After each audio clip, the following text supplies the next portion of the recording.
What is happening, everybody? Welcome to another episode of Call to Action Live, episode 92. I am here with three lovely ladies, and we are going to be talking some Schmoedown, as we always do. But first off, I will say, as many times as we say blame PLD, I think it's usually about 25 to 30% of the time it's actually blame PLD. This one was 100% blame PLD. It's my fault. We're late. I just stepped in the door, got my whiskey, but I'm ready to go now.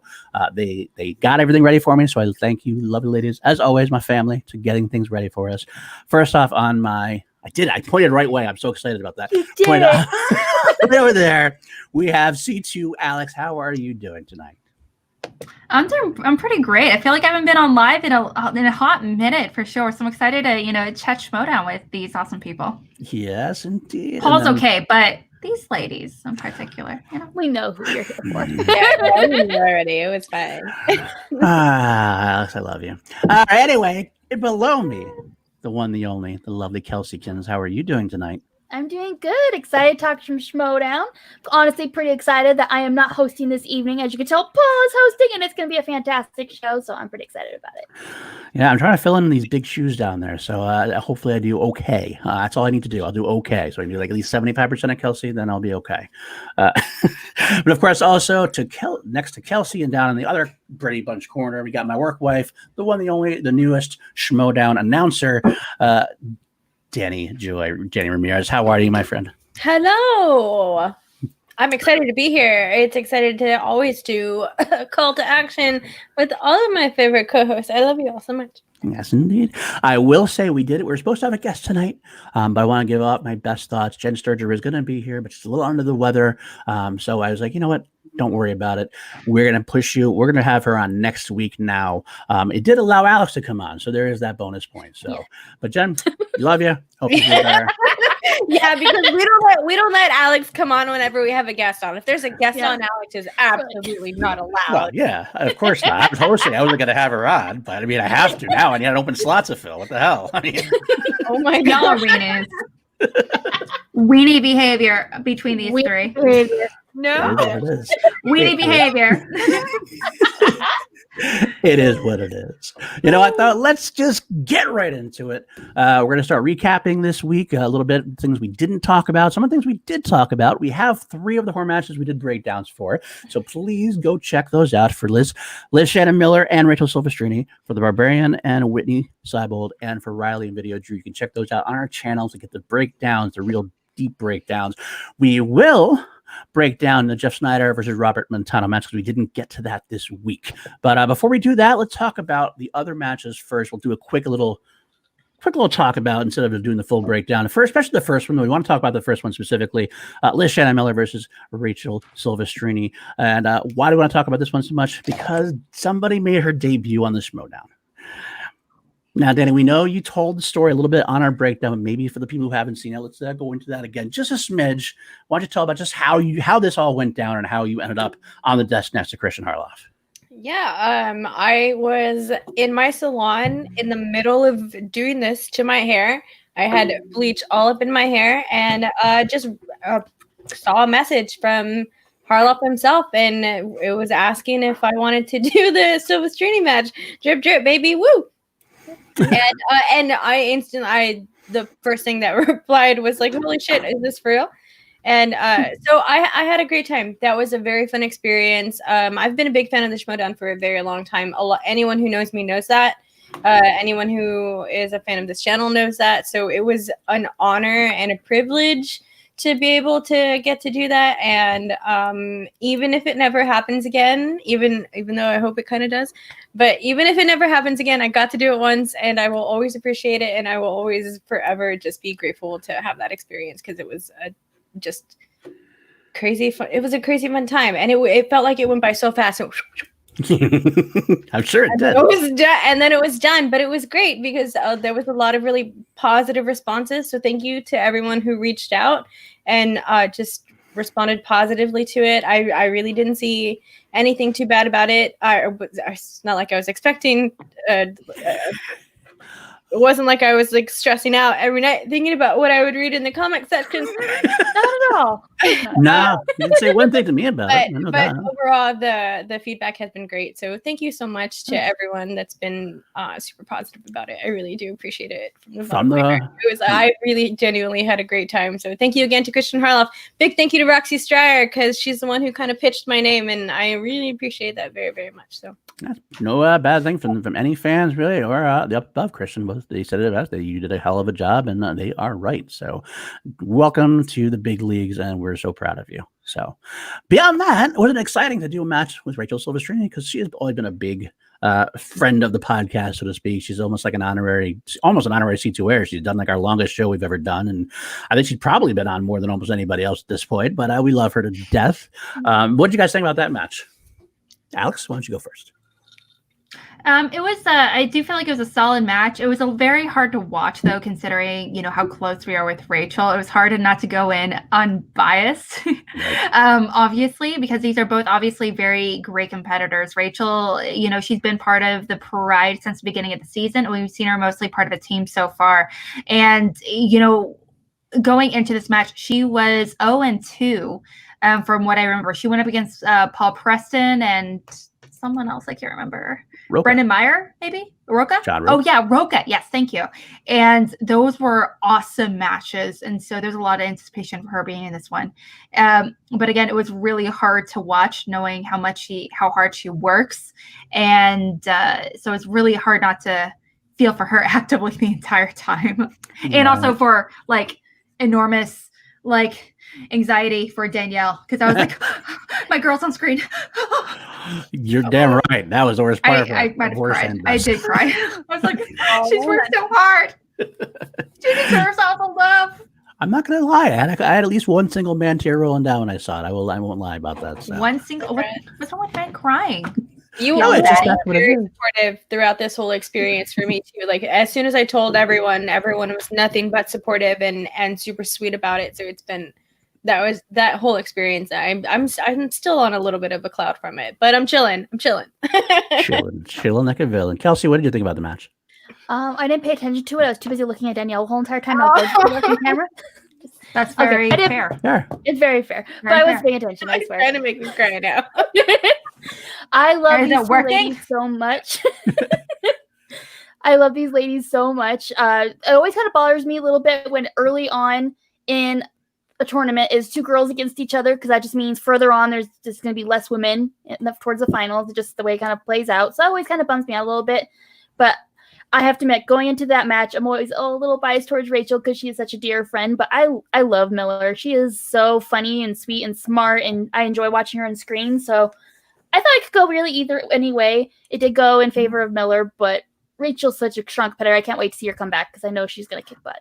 Yeah, Rachel did have a tough time, obviously. And we know she did say later on on her show, on the Music and Mayhem show she does on Thursdays, which you guys should check out. Always a fun time. Also on the Cinephonatic, she did say that she had done the 2 matches in a row. So it was like this match, and then she followed up by losing with the Prize. That made for a tough weekend. She had a very tough weekend that weekend because basically she said it her season's pretty much over now, unless something strange happens or some kind of weird things happens with some kind of undercard or something. So you know what? Maybe it gives her a little bit of a break. And maybe she will kick back next year, recharge, we get that energy back, and I can't wait to see her kick ass with that. But on the other side, Miller, I think she's such a strong force. She hasn't had much of an opportunity yet, but she's now gotten Rachel. When she lost a couple times the year before, it was to very strong competitors, but she always made strong showings. So I'm interested to see what she can do against the Golden Boy of the year. She goes up against Chance Ellison next, and that's going to be an interesting match to see what she's going to do. But without further ado, real quick, Brandon Buckingham in the super chat. Thank you, Buck. Danie is effing awesome on the desk. I hope we can get her and the other ladies from C2A on the desk. I hope so too. That'd be great to see, Buck. Thank you very much. That would be awesome. Yeah, so I totally agree with Rachel. So I think Rachel is one of those players that's going to be in the league for a while. I think we definitely know that. I think we can see that. And regardless of, what's happened in the past, coming up with just a little bit short on luck, and what we've seen kind of throughout her run this season, just kind of short on luck. But I think all of us have a lot of confidence in Rachel that we know that she's going to keep building from there. and she's going to do well throughout the league. I love what she's doing in teams, and some players just do better in teams, and that's totally fine. That doesn't negate any player from being better than any other player. If someone look at Andrew Guy. Andrew Guy works so much better in teams than he does in singles. We all know that, and that's our Lord and Savior. It's true. So I think Rachel's in teams with, and I think she really does well with Ben Goddard. I think Ben's doing well also. So them two as a team together, I hope they continue as a team, depending on what's going to go on next season. But Liz definitely was kind of like an X factor. We knew that she played well. We just didn't know what she was going to bring to the table, especially in this situation going against Rachel. Right. So it was very interesting to watch these two go against each other and to just kind of to see them play and their reactions on screen. Both of them were calm and collected, but you can definitely see where certain technical things got to Rachel a little bit. They missed the JTE, which you had to use because it was internet went out, things like that. Mm-hmm. That's true. And you know what? It's true. Some people just play better in the studio. Some people, even Ben Bateman has said that you kind of like you feel when you're at home, it doesn't feel like you're hyped enough. You don't get up, you don't go around, you don't like do your morning routines. You could just like be there doing stuff all day. No, there you go. You sit down in front of the computer at home, and there you go. You're ready to play at top level of your game.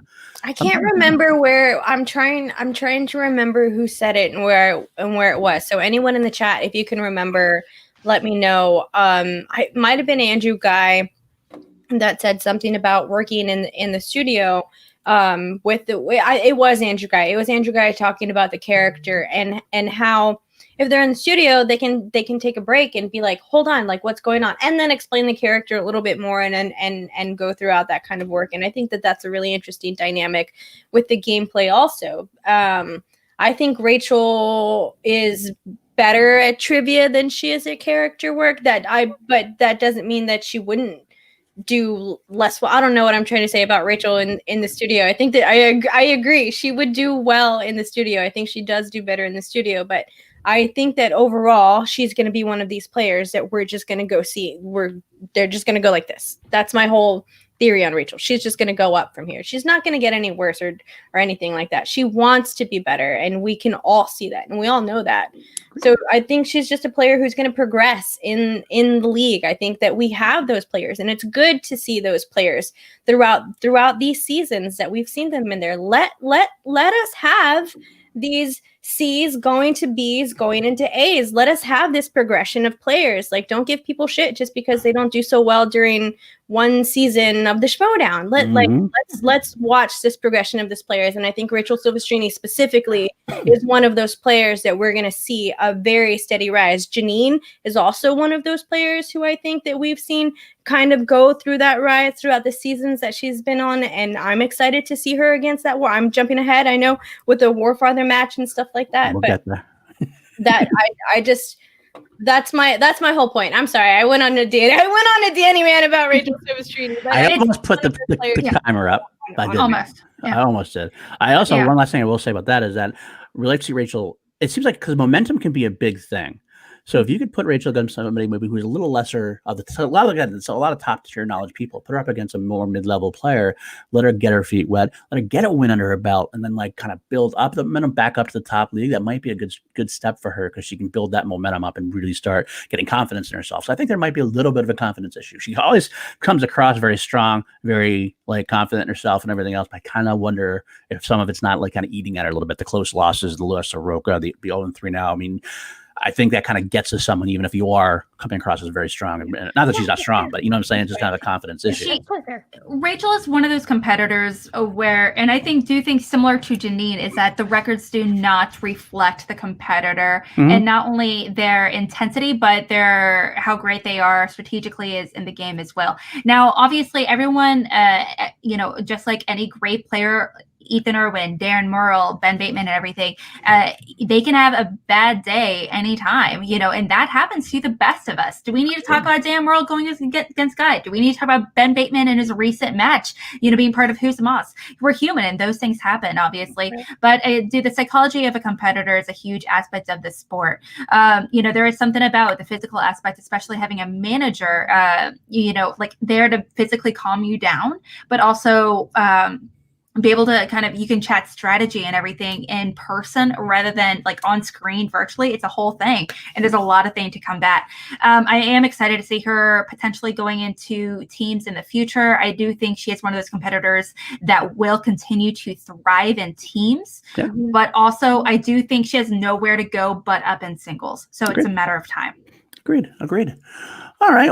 We'll continue on. Please, anybody in the chat, we usually do questions at the end, but we're also going to move questions throughout. If you have any questions in there, of course, we're going to highlight Streamlabs or Super Chats and streamlab.com/call-to-action-podcast. We will answer those as well when you get them. But we'll move on now. We'll talk about the other matches real quick. Barbarian and Whitney Seibold. We're all dancing. You're all dancing. That's fine. I don't hear this music, but you're dancing the music that's not there. I'm here for it. Do you have any thoughts about Barbarian and Whitney Seibold? How about Kelsey? Let's start with you this time. Back to sort of like the Rachel conversation. Whitney, I think, is also another one of those competitors that his record does not show the type of player he is. So knowledgeable, getting better and better every time we watch him. But just the way things work out, he could have one of the top point scoring matches and still lose, and it keeps happening. So I love that match. I love watching Barbarian. I like they're how opposite they work. Like, you know, the beauty versus the barbarian. I think that's a great storyline thing as well. I agree. So I enjoyed the match thoroughly, and I'm very proud of the barbarian. But I love Whitney. I want to see Whitney get some wins because he deserves them. He's such a great player. It's just his record does not show how he plays. I agree with that. Whitney has always been. I love Whitney. He's a very knowledgeable person. Probably one of the most knowledgeable people in the league. So good. He knows just about everything. And I got to say, he's got the most, I don't want to say unique, I don't mean this in a bad way, but unique opinions. I tend to disagree with a lot of his opinions, but they're very strong opinions. And he is so eloquent with Stan. Right. Yeah. He's so eloquent with it and tells them so well that I always want to read his stuff, even if I disagree. But you are right. It's a luck factor. It just seems like he can't get over that hump. It's like he'll score 35 and somebody else will score 36. And it's got to break sometime, right? It's got to break sometime. I kind of thought it might happen with his teams. But the Barbarian's also just been kind of a guy who's been on a tear ever since he began the league. He seems to have this destiny of really getting somewhere high up. I wouldn't be surprised if he won the tournament, to be honest with you. He's so knowledgeable. He's so strong with the game already, considering he's just a rookie. I mean, you hear offline stories that he's like helping to train other players in the game because he's just that damn good. I mean, he went through IG, he prepared for IG in like 3 weeks. Like that's a division that takes a long time to prepare for. He took 3 weeks and did well in it. He did very well. He lost to the guy who won the tournament. I mean, and there was some controversy in that match too, to be honest with you, he talked about. So, I mean, there's a lot that you could say about Barbarian, but he's definitely on a run. I'm definitely interested to see how he does next. We'll talk about that after the end of wrapping up. We'll look at the speculation of next week's matches and the future as that goes. Alice, what do you think about Whitney and Barbarian? Whitney is is one of the members between one of my favorite, not only Schmoedown teams of all time. Personally, I love Critically Acclaimed as a team. They're one of my favorites. They're one of my top 5 personal teams of all time, actually. But not only that, thing is, he is one of those competitors. I actually kind of disagree with you, Kelsey. The thing is, I think he's also agree with you. One of those competitors, especially in singles, he definitely thrives in teams rather than singles. He clearly has nothing but pure knowledge. However, he's played this game numerous times, and he's not improving strategically. So I don't want to say it's his fault, but there is a certain lack of connection between you being able to use challenges, JTEs, or recognize the timer, or whatever it may be. So he has like so much knowledge going into it, but as far as using the knowledge efficiently to the game is definitely where he's lacking, and he shouldn't be lacking as much as he is, considering how many times he's played in singles and teams successfully. So it is, I don't want to say it's a little. It is a little disappointing when we haven't really seen him improve, considering his history. Because I love him so much as a competitor. He has so much potential. The desk even complimented him on his improvement in gameplay. They're like, "Wow, this game you're starting to get the game." Like he was complimented on it during this match. So I feel like it's improving. Maybe not to where it needs to be, but it's improving. Yeah. I would agree that's definitely improving. I think it's maybe has still somewhere to go. It does seem more like a random, like he's got these random holes that kind of always seem to show up. It's the whole like everybody has holes in their match. Not even every. I mean, I don't know anybody who doesn't. That's enough out of you, Kelsey. I see where you're going with that. I don't. That's all I heard. Giggity, yeah. Giggity, holes, yeah. And we're all trying to fill them. Boy, what am I going to do with you? But seriously though, I mean, his gaps in his knowledge just seem to show up at the wrong time. That's part of the game, unfortunately. You figure it's all going to balance out because usually it does, but so far it just hasn't balanced out at all for him. So I got to say, he's due for a run. He's got to be due for a run. But maybe, you know what? Sometimes it never happens. Sometimes they got at the league without getting that run. But I feel like he could do it at some point. Danie, what did you think? So this is an interesting take on what I was just saying about Rachel Silvestrini and watching players progress in a certain way. Whitney Seibold is one of those players that we've seen be completely stagnant inside of the Schmoedown. Although every single person who watches the Schmoedown and knows the Schmoedown or has seen or heard anything that Whitney has done outside of the Schmoedown knows that he knows movies and he knows what he's talking about. Like it's so crazy watching him do matches sometimes because he'll miss a question that I know that I was like, that's a really easy question to miss, boss. But then he'll answer a question that I was like, I have never even heard of that movie before in my entire life. And he just went on a tangent about that movie in the middle of a match. So like he's one of those players that we know is knowledgeable, but just doesn't seem to rise. And I understand that a lot of what people are saying about it is that he doesn't understand the gameplay or the strategy of the game. So that's kind of Alex. I know that you look at it from a different standpoint because you're active inside of certain places like that, doing the fan leagues and stuff like that, where you're involved with getting into the mindset of playing. And I know that other people have seen all of that as well. But for me personally, like I agree that I don't think that he's playing the game the way that he should, and he misses doesn't get some of the rules. I don't think he's as bad as Matt Atchity in that situation. True. 100%. But there's just something that I don't know what it is about Whitney Seibold that just doesn't seem to get any luck inside of it. Something's not clicking. Let me highlight it. It's not clicking. Yeah, I don't. Yeah, it's unfortunate. I put forth a theory. Figure it out. Better minds who watch the Schmoedown might be able to figure it out. We might be able to figure it out. But like for me, I don't necessarily understand what it is. Where Whitney can get that. Could he need a manager who is going to actively like sit next to him and be like, let's go over some Schmoedown game tape, brah? Or what is it like? What can Whitney do to progress inside of the Schmoedown? That's where I bang my head against players like Whitney Seibold. I'm going to put forth a theory here that I just thought about. Really, I mean, honestly, I talked about it a little bit already. Whitney has the unique viewpoint on a lot of things. He likes a lot of these cult films, likes a lot of like other films. Yeah. The Schmoedown has been kind of gearing more towards a more centralized database. You're looking for the audience, what the audience involved. The audience loves these kind of movies that aren't in Whitney's wheelhouse. They're not the movies. He's not going to go out and watch the MCU 100 billion times. He's not going to go out and watch the most popular movies of everything else. He's watching the niche, artsier movies a lot of times. He tends to steer more towards those. Those aren't the ones that are asked a lot of times. I think that might be where his luck kind of falters a little bit because his holes are going to be shown more because those are the questions that come up. Are the ones that he's not the ones that he's into as much. He might watch it once, but he's not the guy who's going to sit down and watch Avengers 3 times. No, you know what? Paul, I completely agree with you. I think that's exactly what it is now that you're saying it. I think that he's the type of person who's going to watch the movies that he's going to want to watch. And maybe he's not going to really go out of his way to study the way that you're supposed to, for example, to do that inside of the Schmoedown. You're probably completely right on that. And who's to say if he will? I hope that he does, because I would love to see Whitney Seibold just come in and like wreck shop in the Schmoedown, because I enjoy him as a person very much. But I would love to see him get more involved with some character work and have some fun with the Schmoedown. I think he could definitely do some character work. I think he's got that in him. Yeah. Although not as much since Bibbs left. Or not Bibbs left, but since they split, since critically acclaimed split. But he could if he just gets the right kind of push, I think. Yeah. He is a performer. He has a history of performing in school, college, and he does a lot of like before COVID and everything went down. He has done like a lot of club performances and everything, which is really, really cool. He talks about it all the time on his podcast. But he's also he's a competitor of the past, essentially. He's one of those competitors when it comes to Schmoedown nowadays.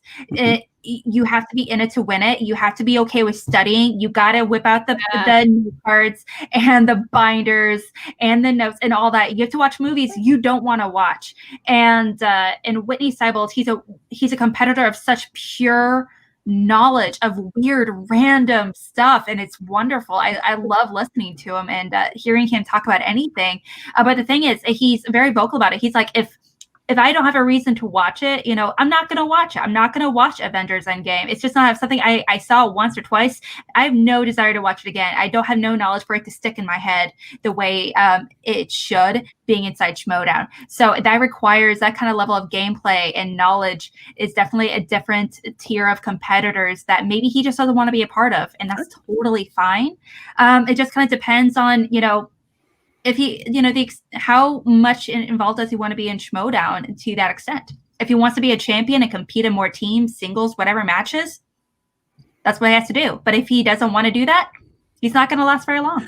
Well, I wonder, maybe he just needs a manager that will actually be one of those managers who's a hard ass and like starts a study group. I mean, right now he's with Ken, and Ken is definitely not putting together study groups and things like that. He's lucky he knows that Whitney's on his team, I think, at this point, as he said that on their time. But so maybe getting him in with somebody like a Coy or somebody like that might actually be a good assistant, good move for him. But maybe we'll see that next year. I'll have to see how that works. Maybe, what AJ said, maybe Roxy will be a good person for him at some point. Right, that's the right manager.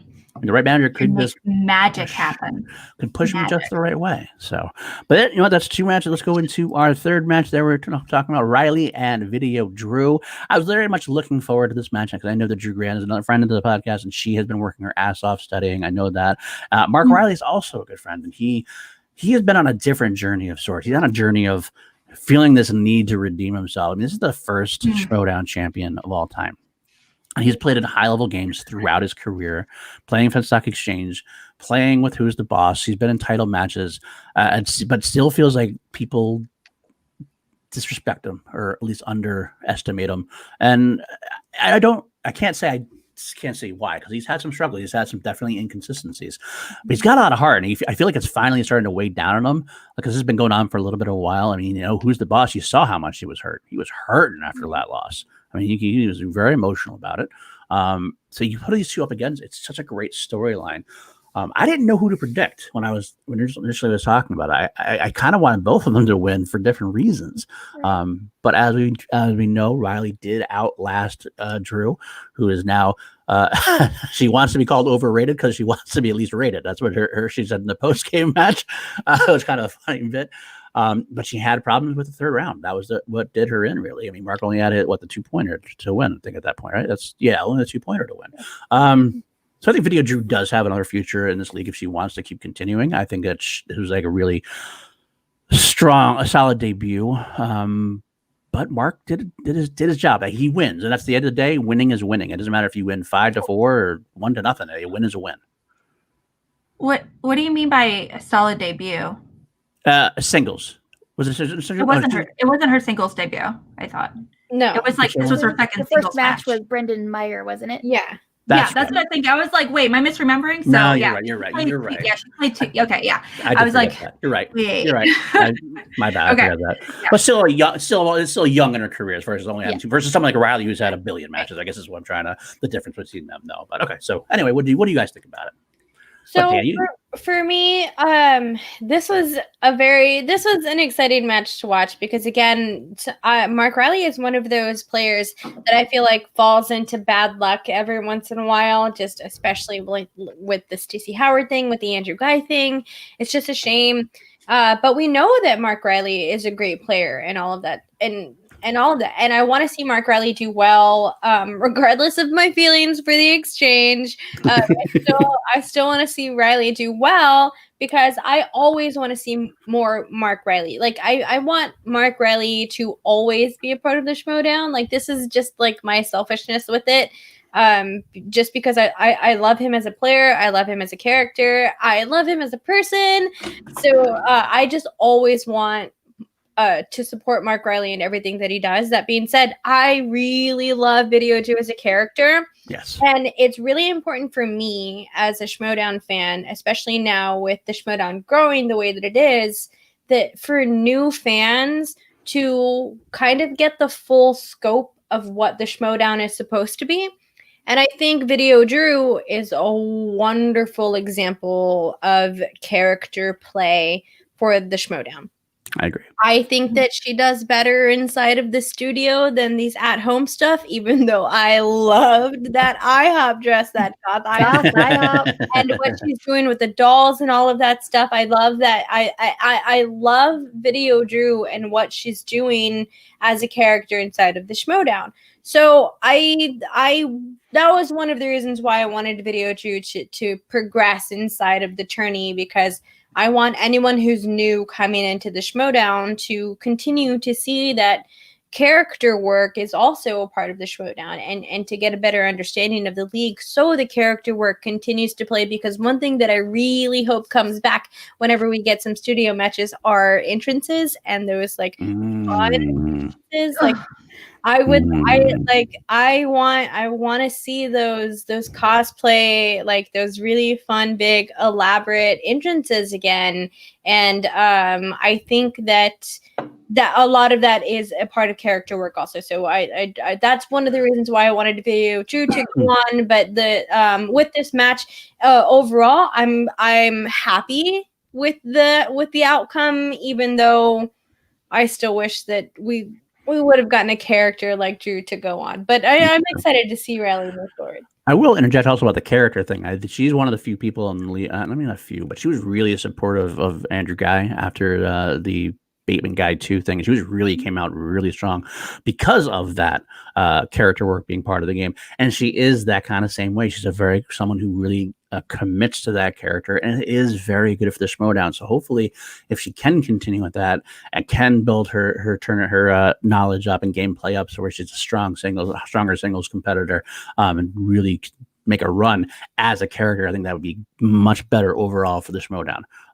Just that. But anyway, about the match, Alex, what did you think about the match?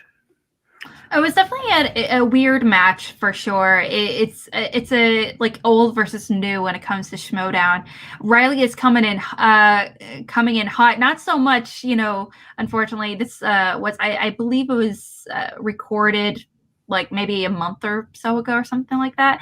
And so in theory, it was before the Who's the Boss match. Mm-hmm. So he was going into that match, with a win under his belt. But this was definitely an interesting win because Riley and Finstock, they won. They had some new points to their belt and they were back at first place, on the roster for sure, which is great for them. But at the same time, they didn't seem happy with it. No. It was like 11 and 12 point wise or something on that. It was 12, 11, a lower scoring match. And again, like I said earlier, every great competitor has good days and bad days. We're human, things happen, whatever.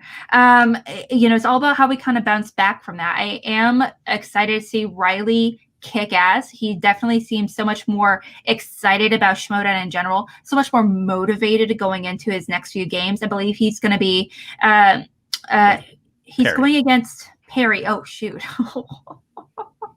That's going to be fun. But I do know, because I know from firsthand, working with Drew, that she's worked actively so hard for the past like 2.5, 3 months, since moving here not here, obviously, but moving to LA. She's been actively talking about how she's trying to improve, trying to fill in the gaps in her knowledge. So again, like I said with Rachel earlier, there's nowhere to go but up for a competitor like her that is going to be doing nothing but improving in the future. Great. Kelsey, anything to add?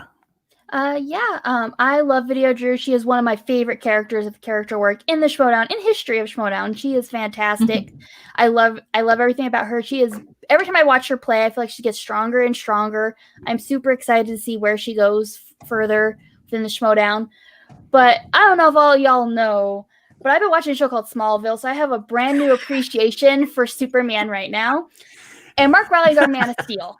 And sometimes you come across kryptonite, you're a little bit weaker, you don't do as well, but sometimes you just get super motivated to save the world and you kick butt, and that's what I saw with Mark Riley, and that's what I see Mark Riley doing throughout the rest of this tournament. So you got this, man. Somebody save me. Oh my goodness. All right. That's where we are. Okay. Okay. Let's move on then to show our last match that we have to talk about this week. As far as this week goes, it was Jeff Snyder versus Robert Montano. We did not get to break this down. So, what were your guys' thoughts going into this match? Would you have Jeff Snyder winning? Did you have Montano winning? I'll start and say I had Snyder winning, but I was I wanted Montano to make a very good showing. What did you guys think?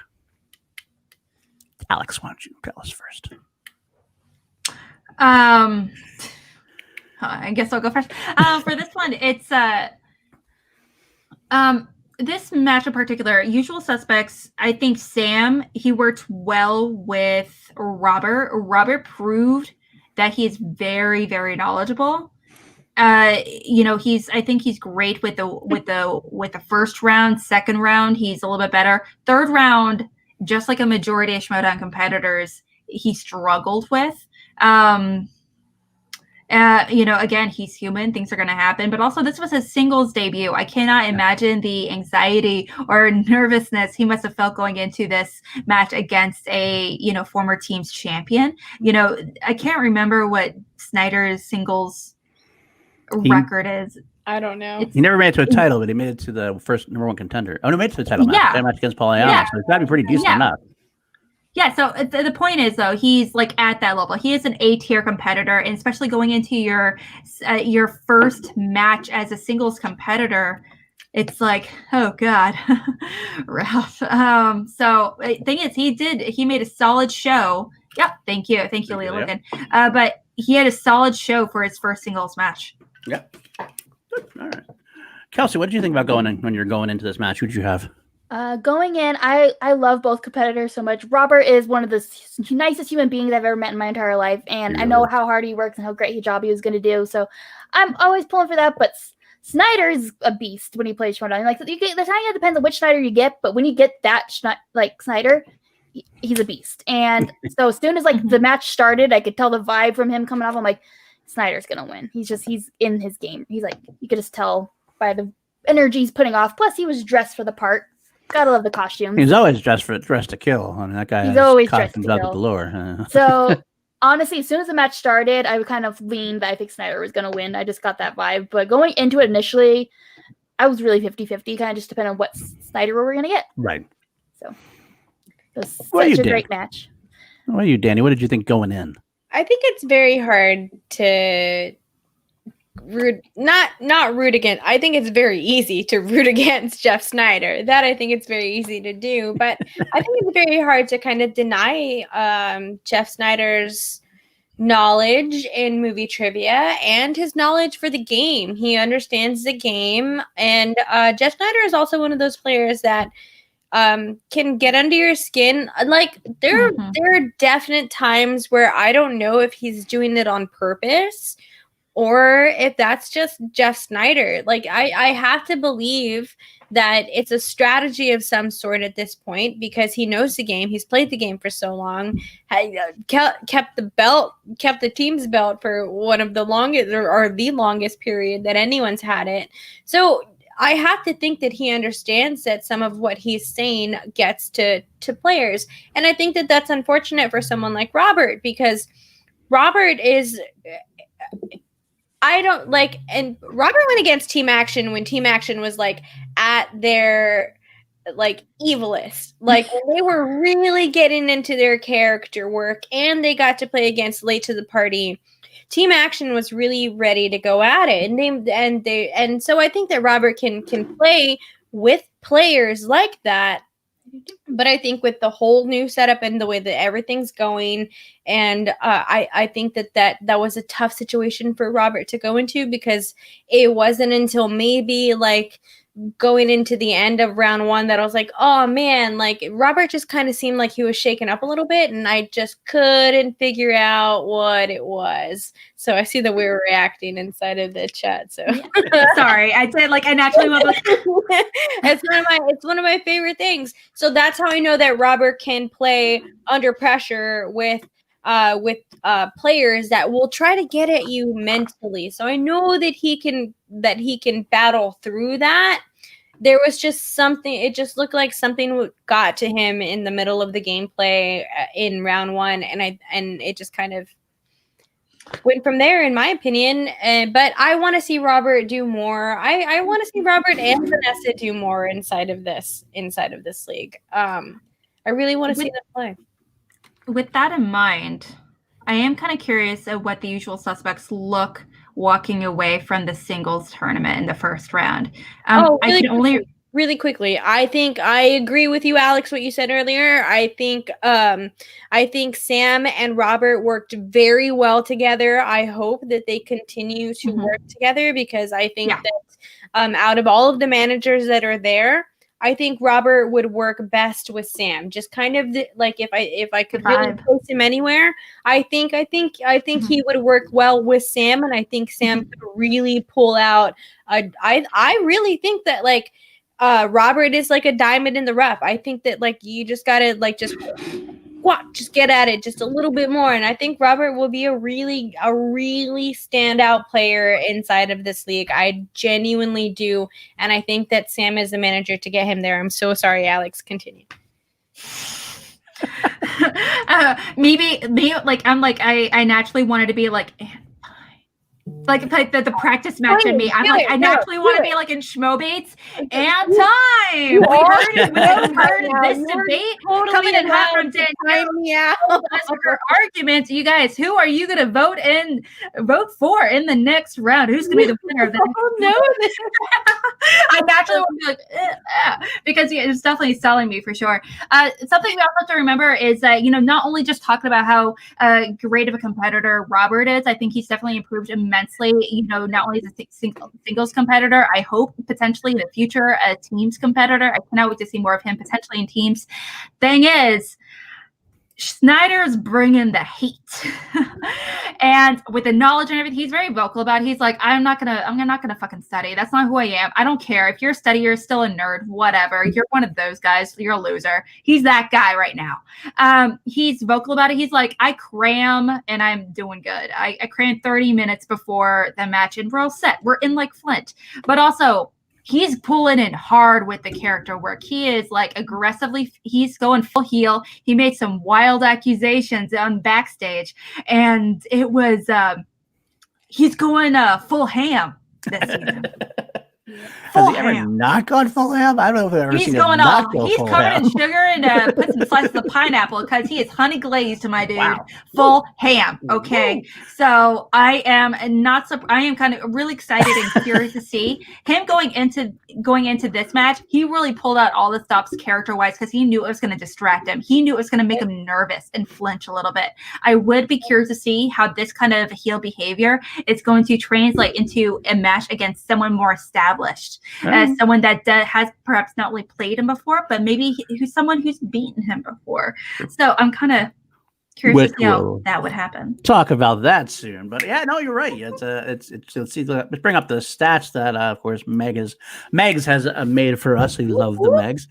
There we go. Called out there, Snyder. There was round one. That's where it almost began for Snyder. 7-4. Montana had a little bit of a rough time there going through.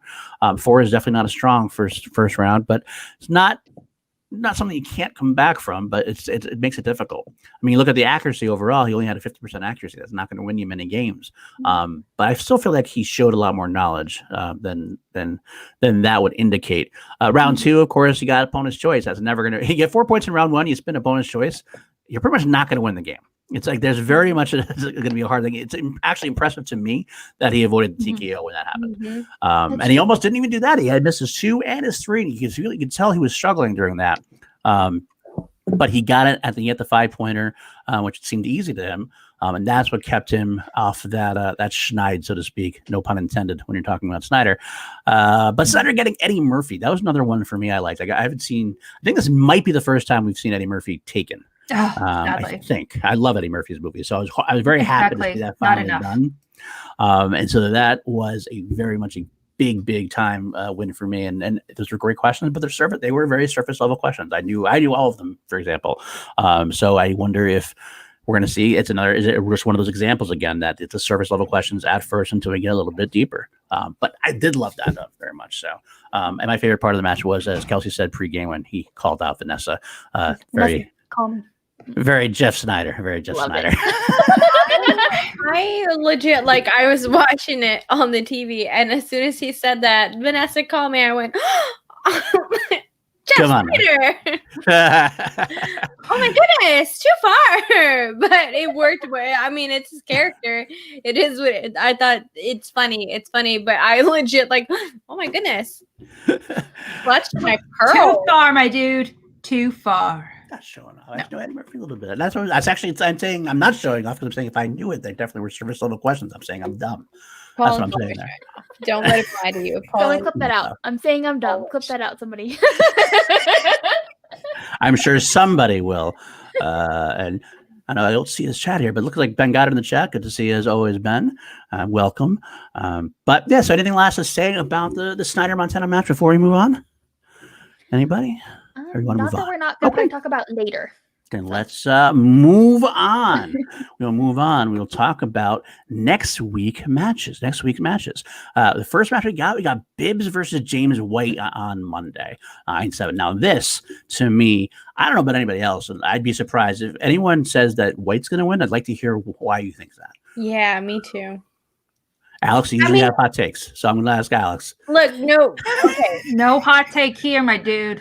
No hot take here. I love me James White. I do. He is awesome. I've met him in person. He's fantastic. He's crazy knowledgeable, but it's Bibbs. I'm sorry. Did you not see that perfect that perfect teams match with Shazam? I mean, I'm sorry. Yeah, Bibbs is back. He's back, and he's strong. He is motivated. He was never gone. Okay. How dare you? Okay, not since season 3. Okay, or season 4. Spectacular. He had a little bit of a rough time during Spectacular, and he kind of championship matches. I know that's what I'm saying, but I'm saying that he looks stronger than ever now after that. So I think this is going to be. I don't want to disrespect James White, but I don't see Bibbs breaking too much of a sweat here.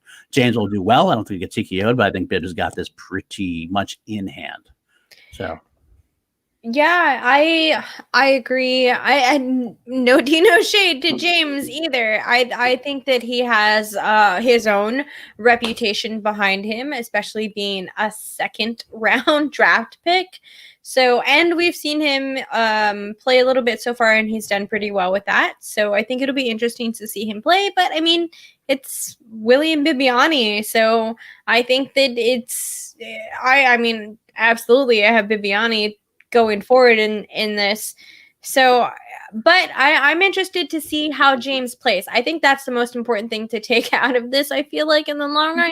And this is I feel so honestly, I feel really bad for saying this because I feel like I'm completely just putting James in the grave, and I don't mean to, and I don't want to, but I think that I think for James White, a new player coming into the league, playing against someone like William Bibbiani, I think it's important to be inside of the match that you're playing to get that sort of to kind of look at the defense that William Bibbiani is playing.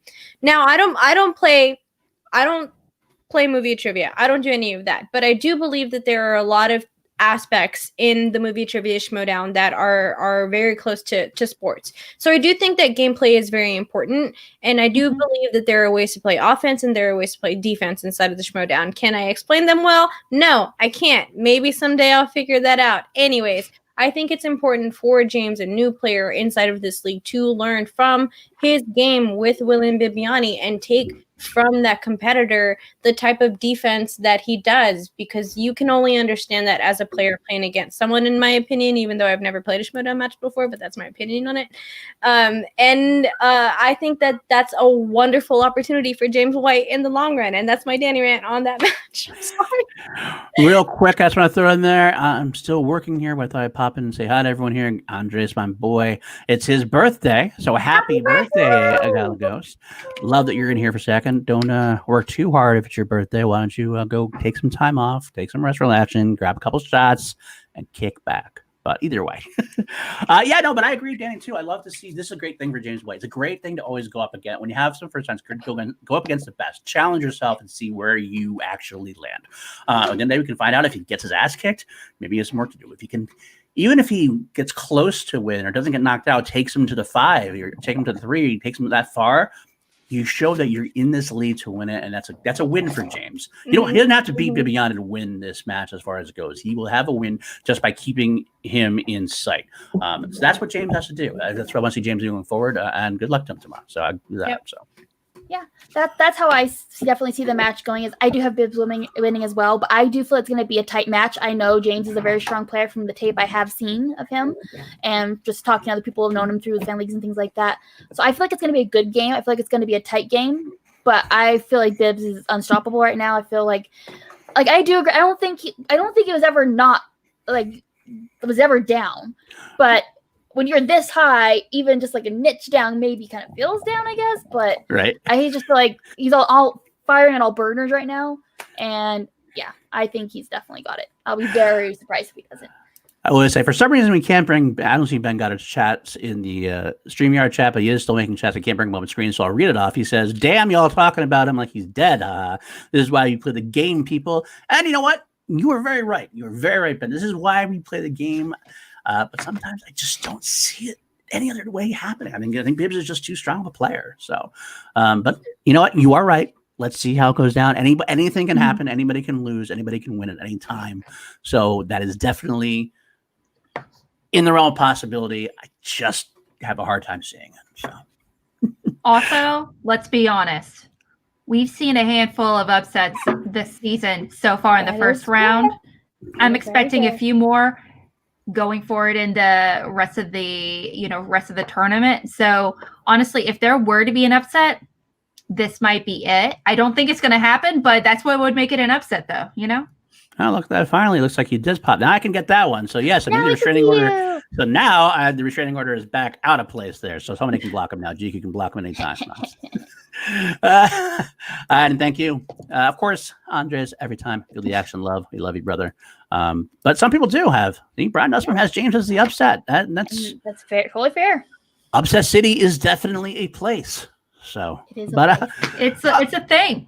It is a thing. It is a thing. Next to KO County. Perry going into the second round? Not many people. Not many people. So, all right, let's move on to the next match there, unless you have anything further. Next match, Paul Oyama versus Marisol McKee. Now, Marisol McKee, I have not been on screen with, but she's been on Call to Action quite a few times already. Yes. Showed a lot of strength. In her first match. She just was very cool, calm, and collected. She didn't let anything rattle her. She's got ice in her veins, it looks like. So this is a great, great match. Because Paul Oyama, who I feel has been struggling a little bit this year, ever since he got, you know what? I'm not going to mince words. I consider Paul a friend, so I think I would say this was phase 2. He got his ass kicked by Bateman in Spectacular. We all know that. He got his ass kicked. Since then, I just don't feel like his singles run has been, I think he's kind of been like wobbly, almost like he never quite got his legs back in singles. He worked with Lon and did well in teams. It just doesn't seem to have the same killer instinct or same, I don't know, same something that he had during his initial run when he won the championship. When he won first round, he just seemed unstoppable. Now he's kind of like, he's there, he's strong, but I didn't think it happened. So this could be a definite time where you could see Marisol upset Oyama. I want to see what Oyama we're going to get. I want to see Sweet Baby Paul back to being Sweet Baby Paul, where he's got that killer instinct again. And hopefully we see that. And I'm going to predict that. That's my call. We're we're gonna have a sweet baby Paul with a killer instinct.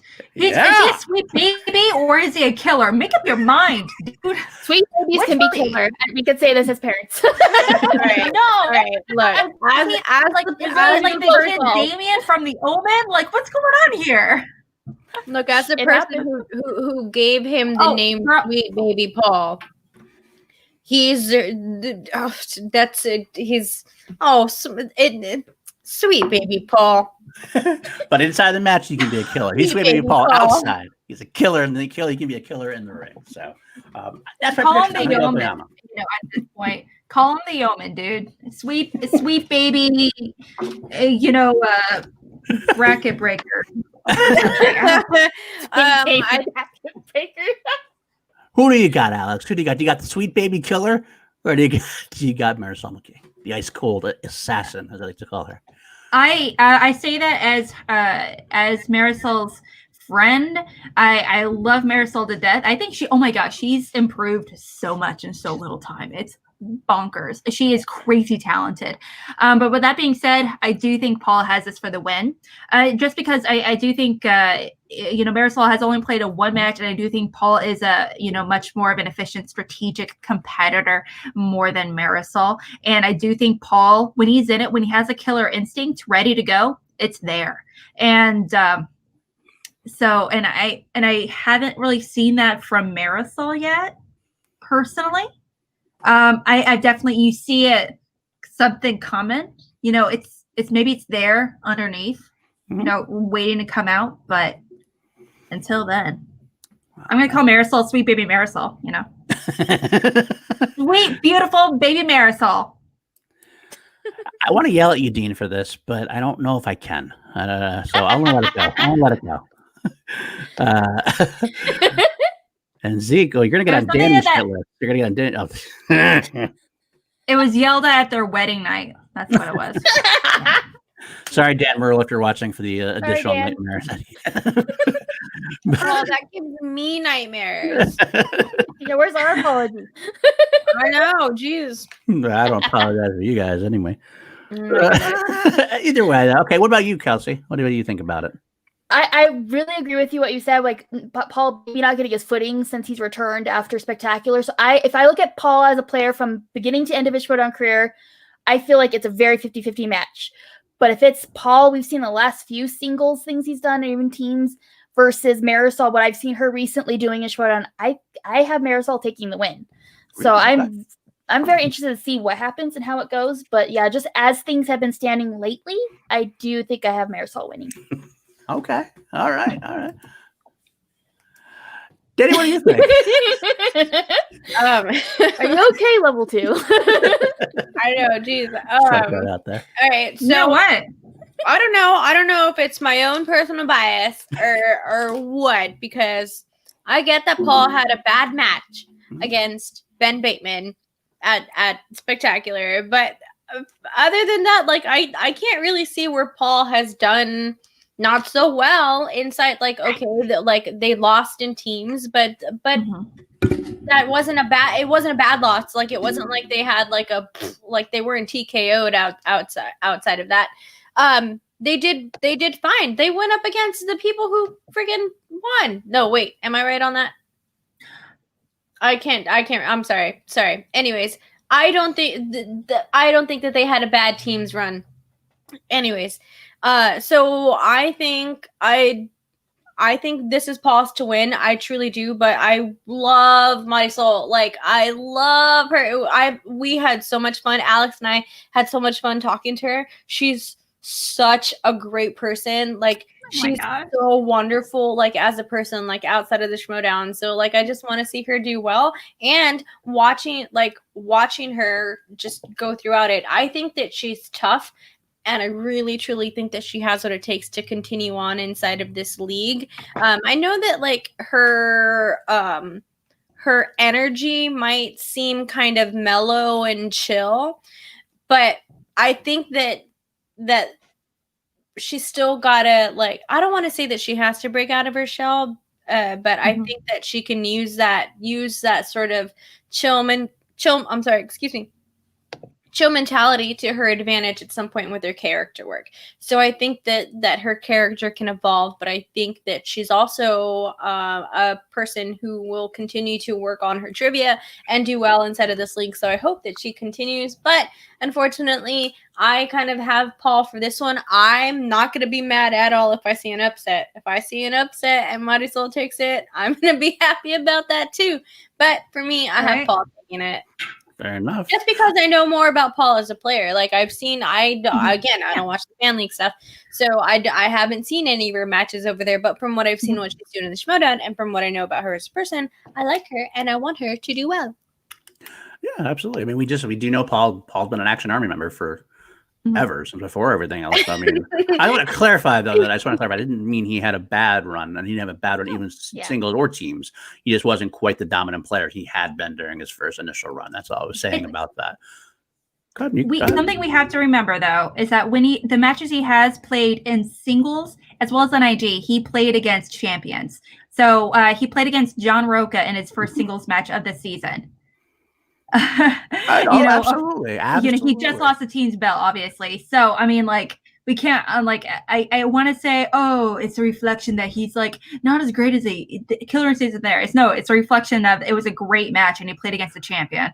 And he played against Chance Ellison, who went on to win the tournament in IG. And he found out he was going to be playing in that tournament, the IG tournament, like 2 weeks before, 2 or 3 weeks, but he had no intention supposedly of going into the tournament prior to that. So it was kind of so far this season, some of the matches he's played individually, I don't feel like they're an adequate representation of how he's been doing this year. He lost to champions, but he was a champion, so he's I feel even footing. So I feel like it's not, and he did well. Like in those matches. See, that's actually where I would disagree a little bit. I feel like, and this might be me. This might be me, and it might be you. Could be right. You could be right. I'm not going to say that you aren't.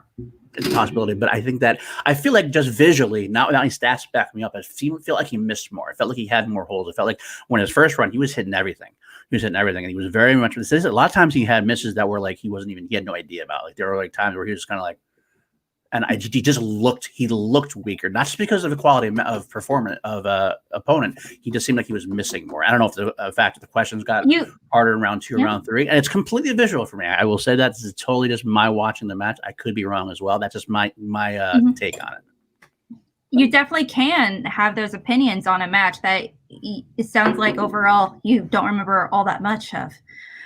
No. I mean, the stats wise, I mean, like it's like do you not say you said he doesn't know he doesn't you don't remember him actually playing particularly well. I do. I mean, that's what I'm hearing overall. But you don't have like the stat. You don't remember. I know. What I was saying is, what I was saying is that from what I remember seeing is I remember there were a lot of misses that he was comparatively to last season. He didn't miss nearly as many. Okay. Gotcha. Like percentage-wise and stuff like that. So I feel like that's where also the Schmoedown, the wonderful thing about the Schmoedown is that it's subjective in that sort of way because 100%. Stats are always going to be the stats. Numbers don't lie. So we know that about gameplay. But we all know that we're watching this game, we're watching this channel and listening to the movie trivia, and we get these questions. Like there are plenty of questions that Paul misses that I'm thinking like, oh buddy, come on, like that's an easy one to get. But I also know that Paul is completely answering questions that I would never be able to answer. 100%. So I think that's also the wonderful thing about the Schmoedown is that questions like that and trivia like that is subjective in its own way, and we can all judge that, and that's what makes our jobs and all of the other reactors' jobs so much fun, because that's the dialogue that we get to have between each other. The idea, like every time Paul, every question that I can remember Paul missing are 90s movies that were important to me in my childhood. That are questions that I would have never, ever, ever missed, and makes me believe that Paul Oyama just isn't that well versed in that specific category of 90s movies. So, maybe he's hitting them more. He might have been hitting them more this year than he did last year. That could absolutely be accurate. So, yeah. But I couldn't hit a single thing in classics, though. Right. Absolutely not. So I think that that's what's the fun thing about the Schmoedown is that the trivia is subjective and that we all get to have our own opinions about stuff like that. So I think it's really neat that you have that opinion about Paul Yama, because what I saw from Paul was I thought that he played well. I think that he could have done better, but I still overall think that you know that's a regular Paul Oyama playthrough for this season. Good job, Paul. You know, I didn't see anything lower than what I would have expected out of Paul. Fair enough. I mean, like I said, I didn't think it was bad enough that I'm not picking him. I still pick him to win. I still think he's not good. I just want to see him I like to see him get back to where I feel like he was dominant last year, which he doesn't seem to be as dominant this year. Maybe that's just because he's lost more matches. That could be it too. Just could be that kind of thing.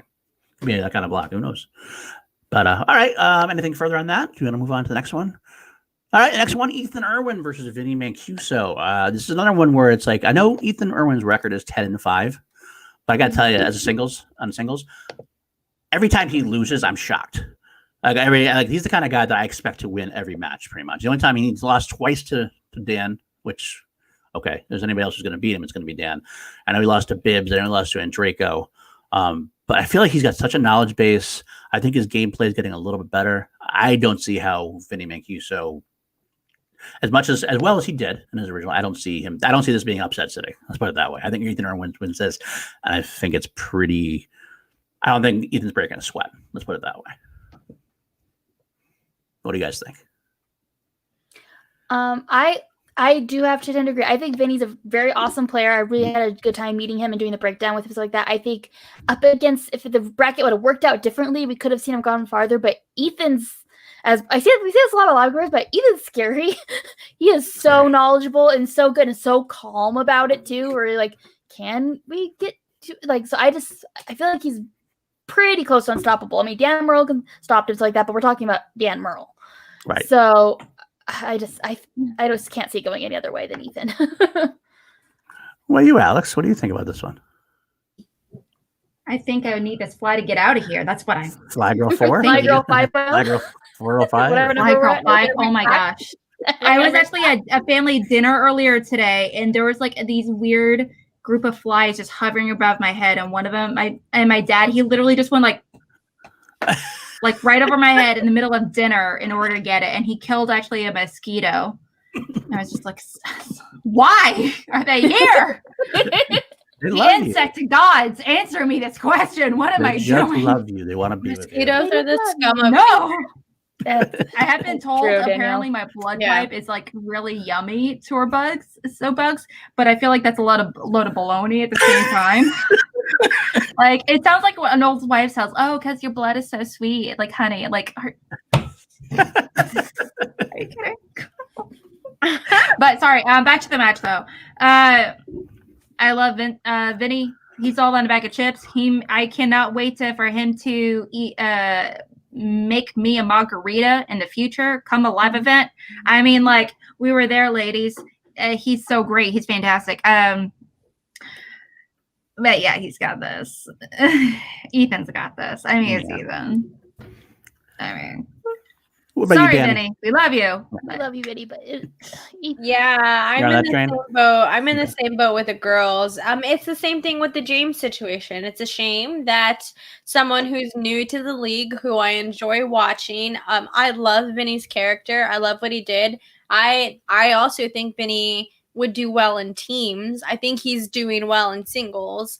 But just kind of from the tiny bit that I got from him in teams and just from what I've seen from him now, I feel like he might also be a competitor who would work very well in teams. With Mugen, maybe we'll see like how that continues to go on. But I think that he might be someone, and you know what? This just might be true for any newer people that are coming into the leagues. Like do well in teams, work well with a partner, and then like conquer singles. And I don't know, like that's just something that just popped into my head right now. But I feel like working in a team environment helps you understand gameplay And I think that that's what's important for a lot of these new people. James, I think, would be able to go past that because he's been a fan of the Schmoedown. And I don't know how long Vinny's been watching the Schmoedown outside of this. But I think for people who aren't as familiar with the Schmoedown the way that most fans are, I think a good thing to do is continue on in teams to understand the gameplay, as long as you get a good partner who has already been playing before. But same thing. Shame Vinny's got to go against Ethan Irwin. I really wanted to see some more margaritas on the screen, but Ethan's got this, man. I feel like this could possibly qualify for an upset of the year if it works out, but it would just depend on what happens for the rest of the season. I guess that's true. That's very true. It would be very interesting if Vinny does beat Ethan in this. Like that would, I think that would be. Whew. Well, I mean, this is where it happens. Like, you have young players that go against the number one seeds, because these are all the number one seeds of the 4 quadrants of the bracket. These are the top tier players. Oyama, Bibiani, Ethan Irwin, and John Roker are the 4 top seeded players in the tournament. They're going to have, that's who they're going to face. They're going to face the young rookies who haven't established themselves as much, and that's unfortunately what happens when you're a rookie. You have to go against the big dogs. I guess the best thing you can learn is experience. You get to learn experience against these top dogs and see what you can do. You have to look at these people at their top level and go, okay, well, this is what I got to work on. I got to get my gameplay in gear. I got to study this. Here's my holes, so they can come back next year. Maybe next year he's mid-level and not facing the number one seed in the tournament. He can go a little further. Again, Ben Goddard said it earlier. Anything can happen, but this is not ones I'm like thinking. You can kind of upsets aren't predictable, or else they wouldn't be upsets. Right. But there are some upsets that are more likely than others. And out of the 4 we have, I think this is the least likely upset that's going to happen. If I had to rank in order, this would be the one I'm saying definitively. I had to bet my life on one. I'm betting Irwin wins this one. That's my go on that. All right. We got one more match this week of the regular slate before we move into the pay-per-view preview we'll do a little bit of. And that is John Roca versus Adam Collins. And now this is one of the ones what I would say out of all, again, going back to what I just said, this is a more likely upset than both Bibiani match and the Irwin match for me. Only because Adam Collins has seemed very strong compared to like Vinny's debut, compared to James White's debut, even compared to Marisol's debut. I felt like Adam Collins just has a solid knowledge, a solid base. I know he has family experience with the, so I think he's got a lot of know-how. He's gone up against John Roca, who has notoriously been, he has those moments where he has bad matches, and they've happened before. Do I think he's going to have a bad match? Or I think he's going to lose to Adam Collins? No, I don't think it's going to happen. I think John Roca seems to be pissed off. He seems to be determined.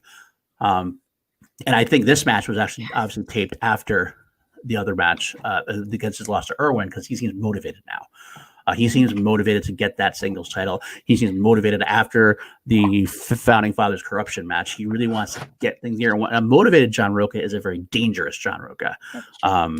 So it's going to be interesting to see. I do think I would not be surprised if Collins stepped up.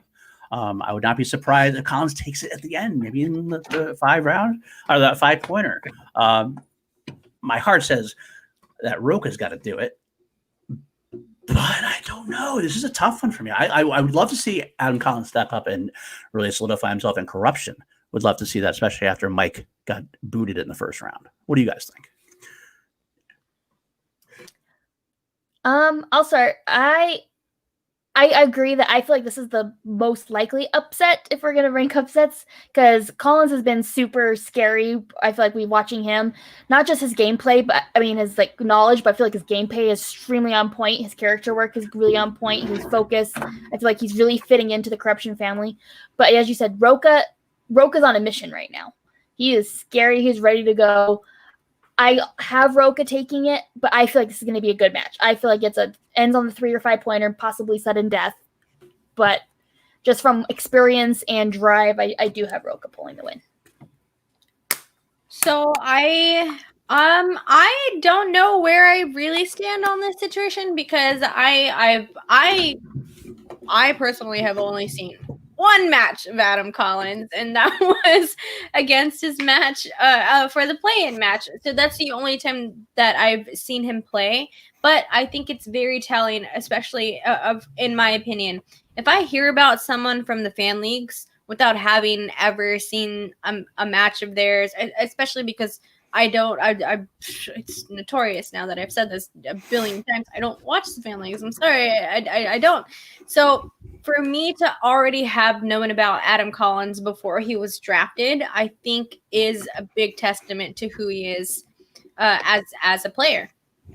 So I think that has something for him, but I personally have not seen any of his game tape out there. I've only seen the one match that he's played, and he did extremely well in that match.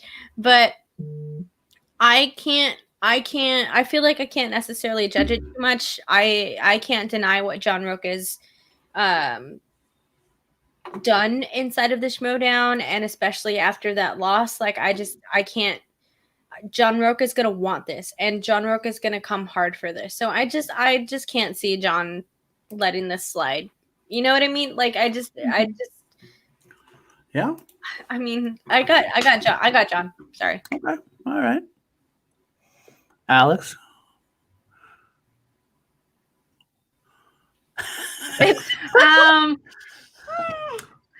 I host a show. Well, whatever, guest, whatever we're calling it, with John Rocha, and I swear every on Tuesdays and Thursdays at 10:30 Central, come hang out. Cheap plug. And every time we kind of get into it, we do bring up Schmoedown is inevitably brought up, and his involvement in the tournament and all that good stuff, his drive and everything. I don't know why. Well, scratch that. I do know why. If I had to put money on it, I for some reason would definitely want to go in the direction of Collins. Now, hot take. I know. Okay. Because Rocha, I definitely think he's pretty fantastic. I feel like I honestly assume going into it he's gonna win, but for some reason Collins is kind of really itching away at me for this one, similar to how Perry was able to kind of itch away at Kalinowski. And I said that because Collins, I've had several competitors in my faction go against Collins, and he is not only wonderful, but really cool, genuine, and funny, and so unusually chill. Like, it's almost off-putting. Like, no matter what, you can't get to him. It's really weird. And I think Rocha being Rocha, he's going to try to come at him a little bit, similar to how Jeff was able to do to Robert. But I don't think this is going to work with Collins. And I think that might surprise Rocha, where Collins might win. Now, I don't think it's going to happen realistically, but I don't know. It's just itching away at me. Well, I would say, like we were talking about before, we had like the 4 number 1 seeds saying if I had to choose which one was gonna, like if you told me there was an upset in these matches, this is the match I would pick this to be the upset if this was the one match, because this is, again, like I said, this is the more, I mean, to me, Irwin is so much more above. Bibiana is so much more above. Oyama Marisol could be one as well. That's my take. That's your take. As the upset one, I think if anyone's going to take it overall, it's going to be Marisol over Oyama. Mm-hmm. I guess to me it depends on which Paul shows up and which John Rocha shows up. That's the key to me. Why? When did this happen? Like, when did I become the biggest defender for John Rocha? What happened? I don't know. Are you the biggest defender for John Rocha? Wow. Maybe that's how you got on the desk with this.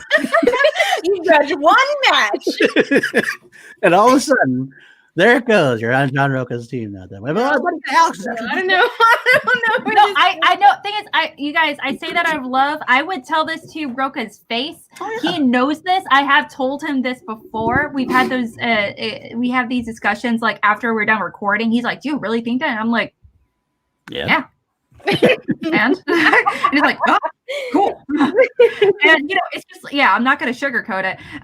Then you but also, again, when it comes to Roka, I think he is one of my top 3 personal competitors in Schmoedown. He is the competitor that got me into Schmoedown. Before Team Action, I knew what they were. I understood what Schmoedown was all about because of Roka. So I have nothing but love, respect for the man. Again, it's just something about Collins. It's just itching away at me. Yeah, it looks like they know something you don't. Must have been announced on Twitter. Did John Roka announce it on Twitter all of a sudden? Danny's a new live and an update on Twitter. No, I didn't. I haven't gotten that email yet. Though. Might want to refresh.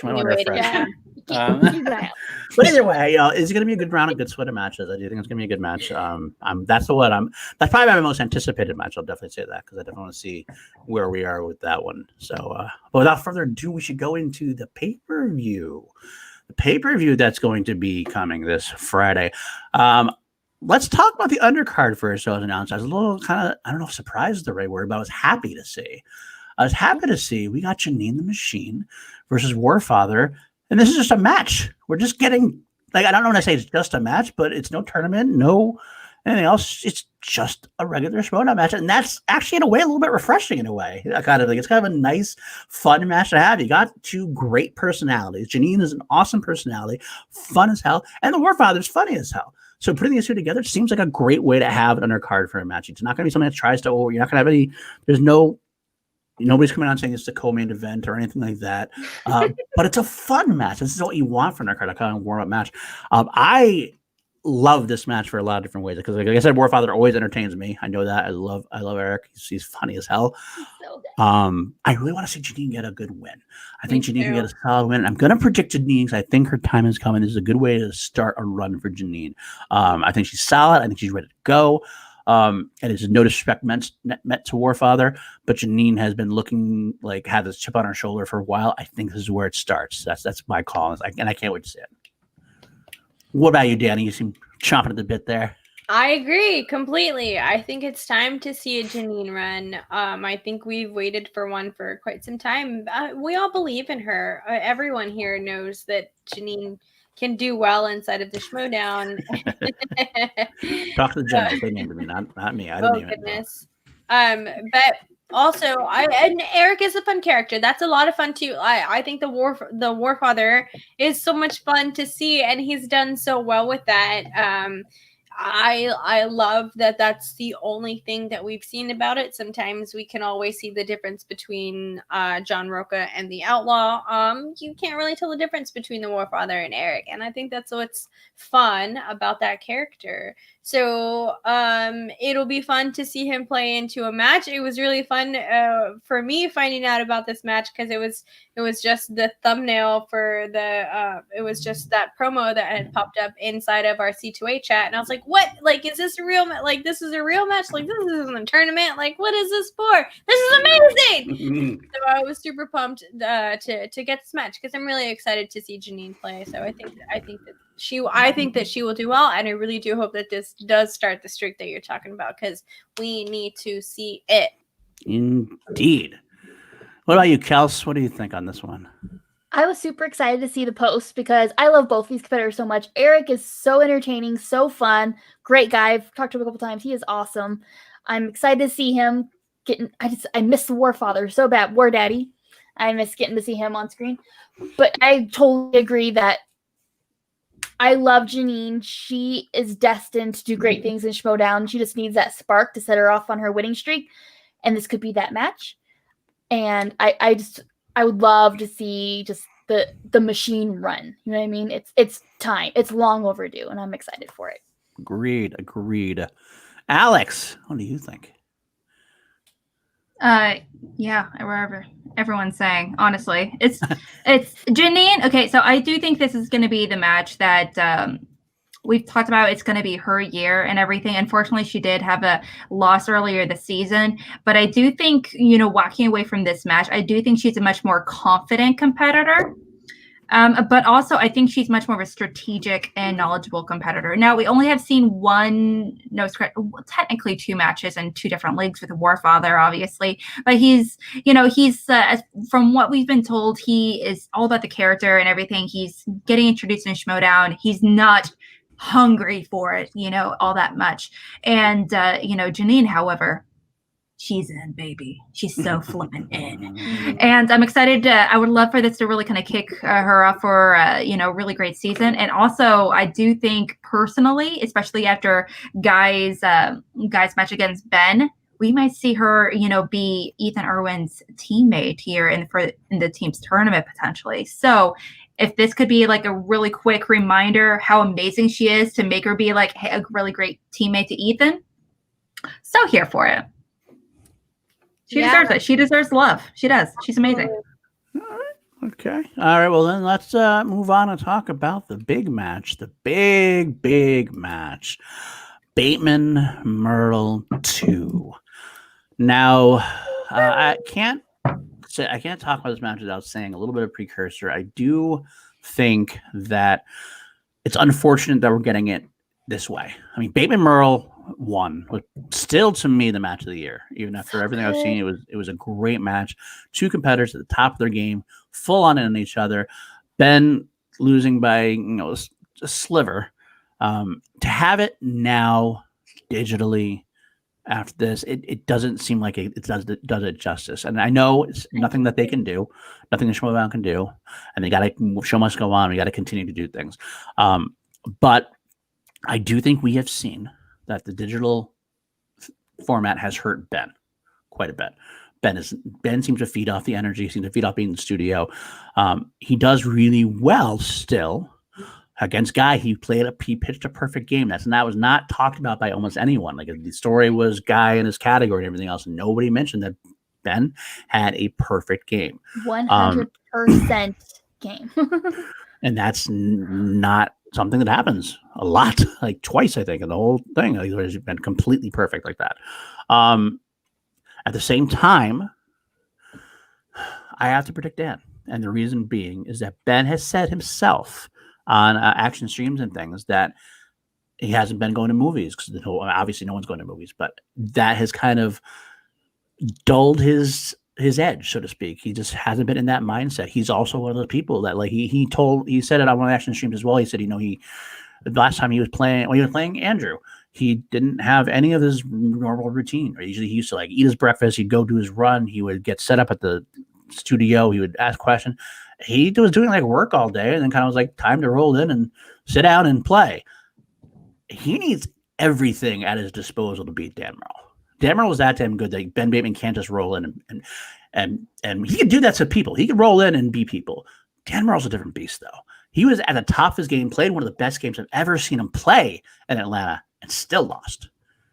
Could he beat Dan Myrtle? Absolutely 110% he could beat Dan Myrtle. Can he beat Dan Myrtle digitally like this, right, where he's not quite at his game and he doesn't have the speed around like he used to have? Because he has that buzzer speed around, which is to his advantage. He doesn't have that now. He doesn't have that this time. Yeah, Ben is probably the best at the speed round I've seen. He's that damn good.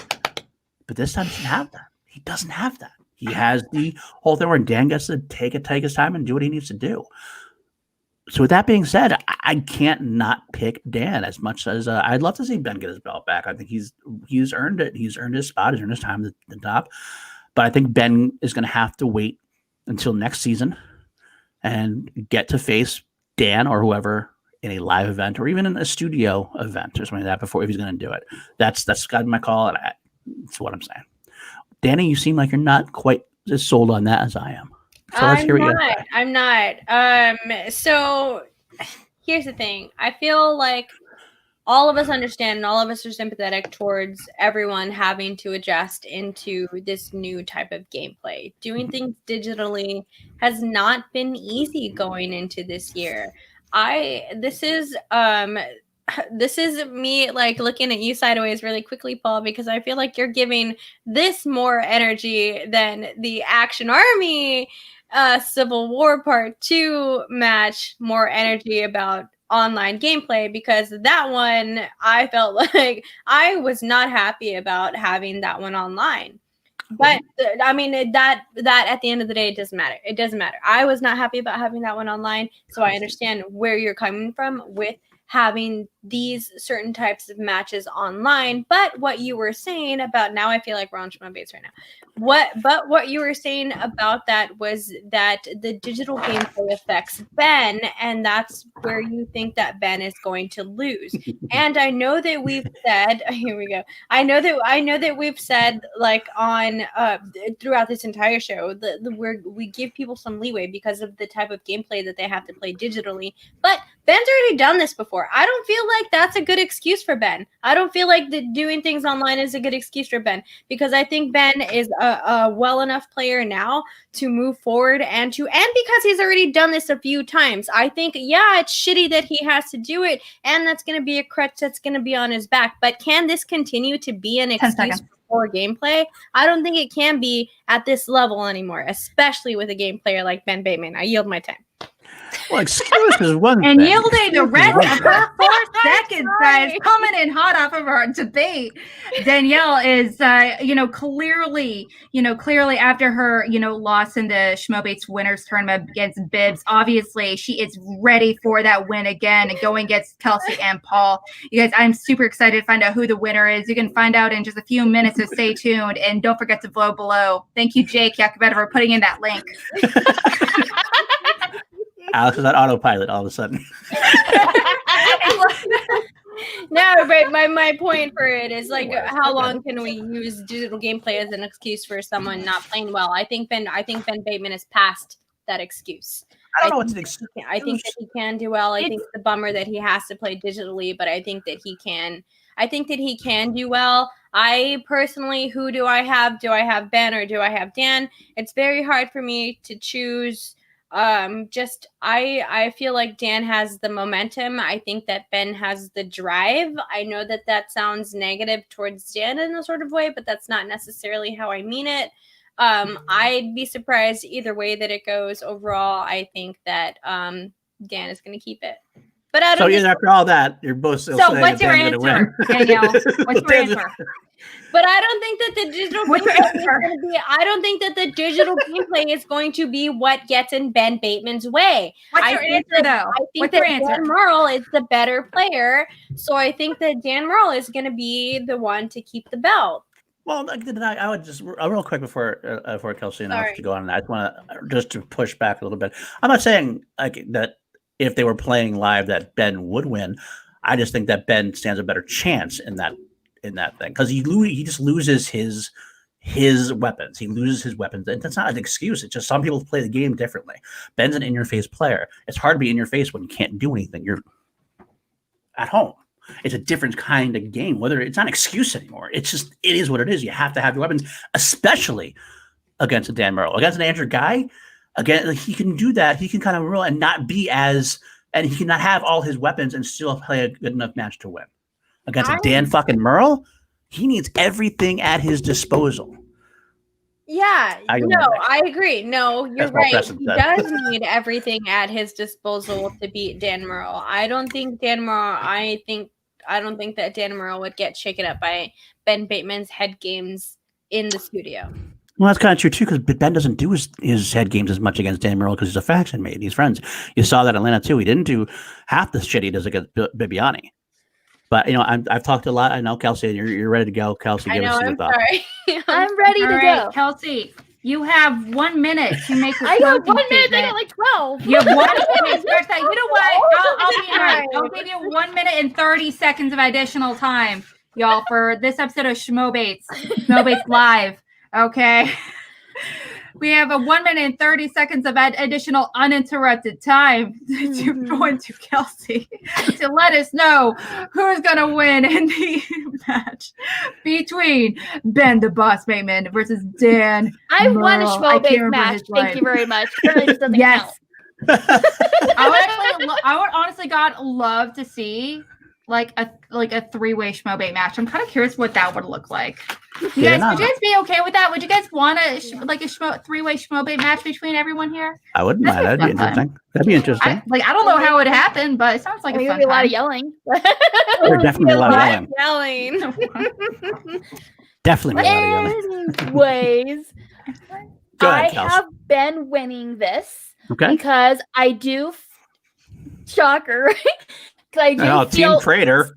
self-reflection is a big thing to have. And him realizing that his routine being off affected his gameplay, I know Ben, and I know he's going to take that into account next time. He is going to try to get his routine on. He's going to go running. He's going to try to do what he can to get in that headspace. I do agree that he can't do his normal games against his players digitally, but you're right. He can't really do those with Dan anyways because Dan doesn't take the bait. So that's not really any different than Atlanta, in my opinion.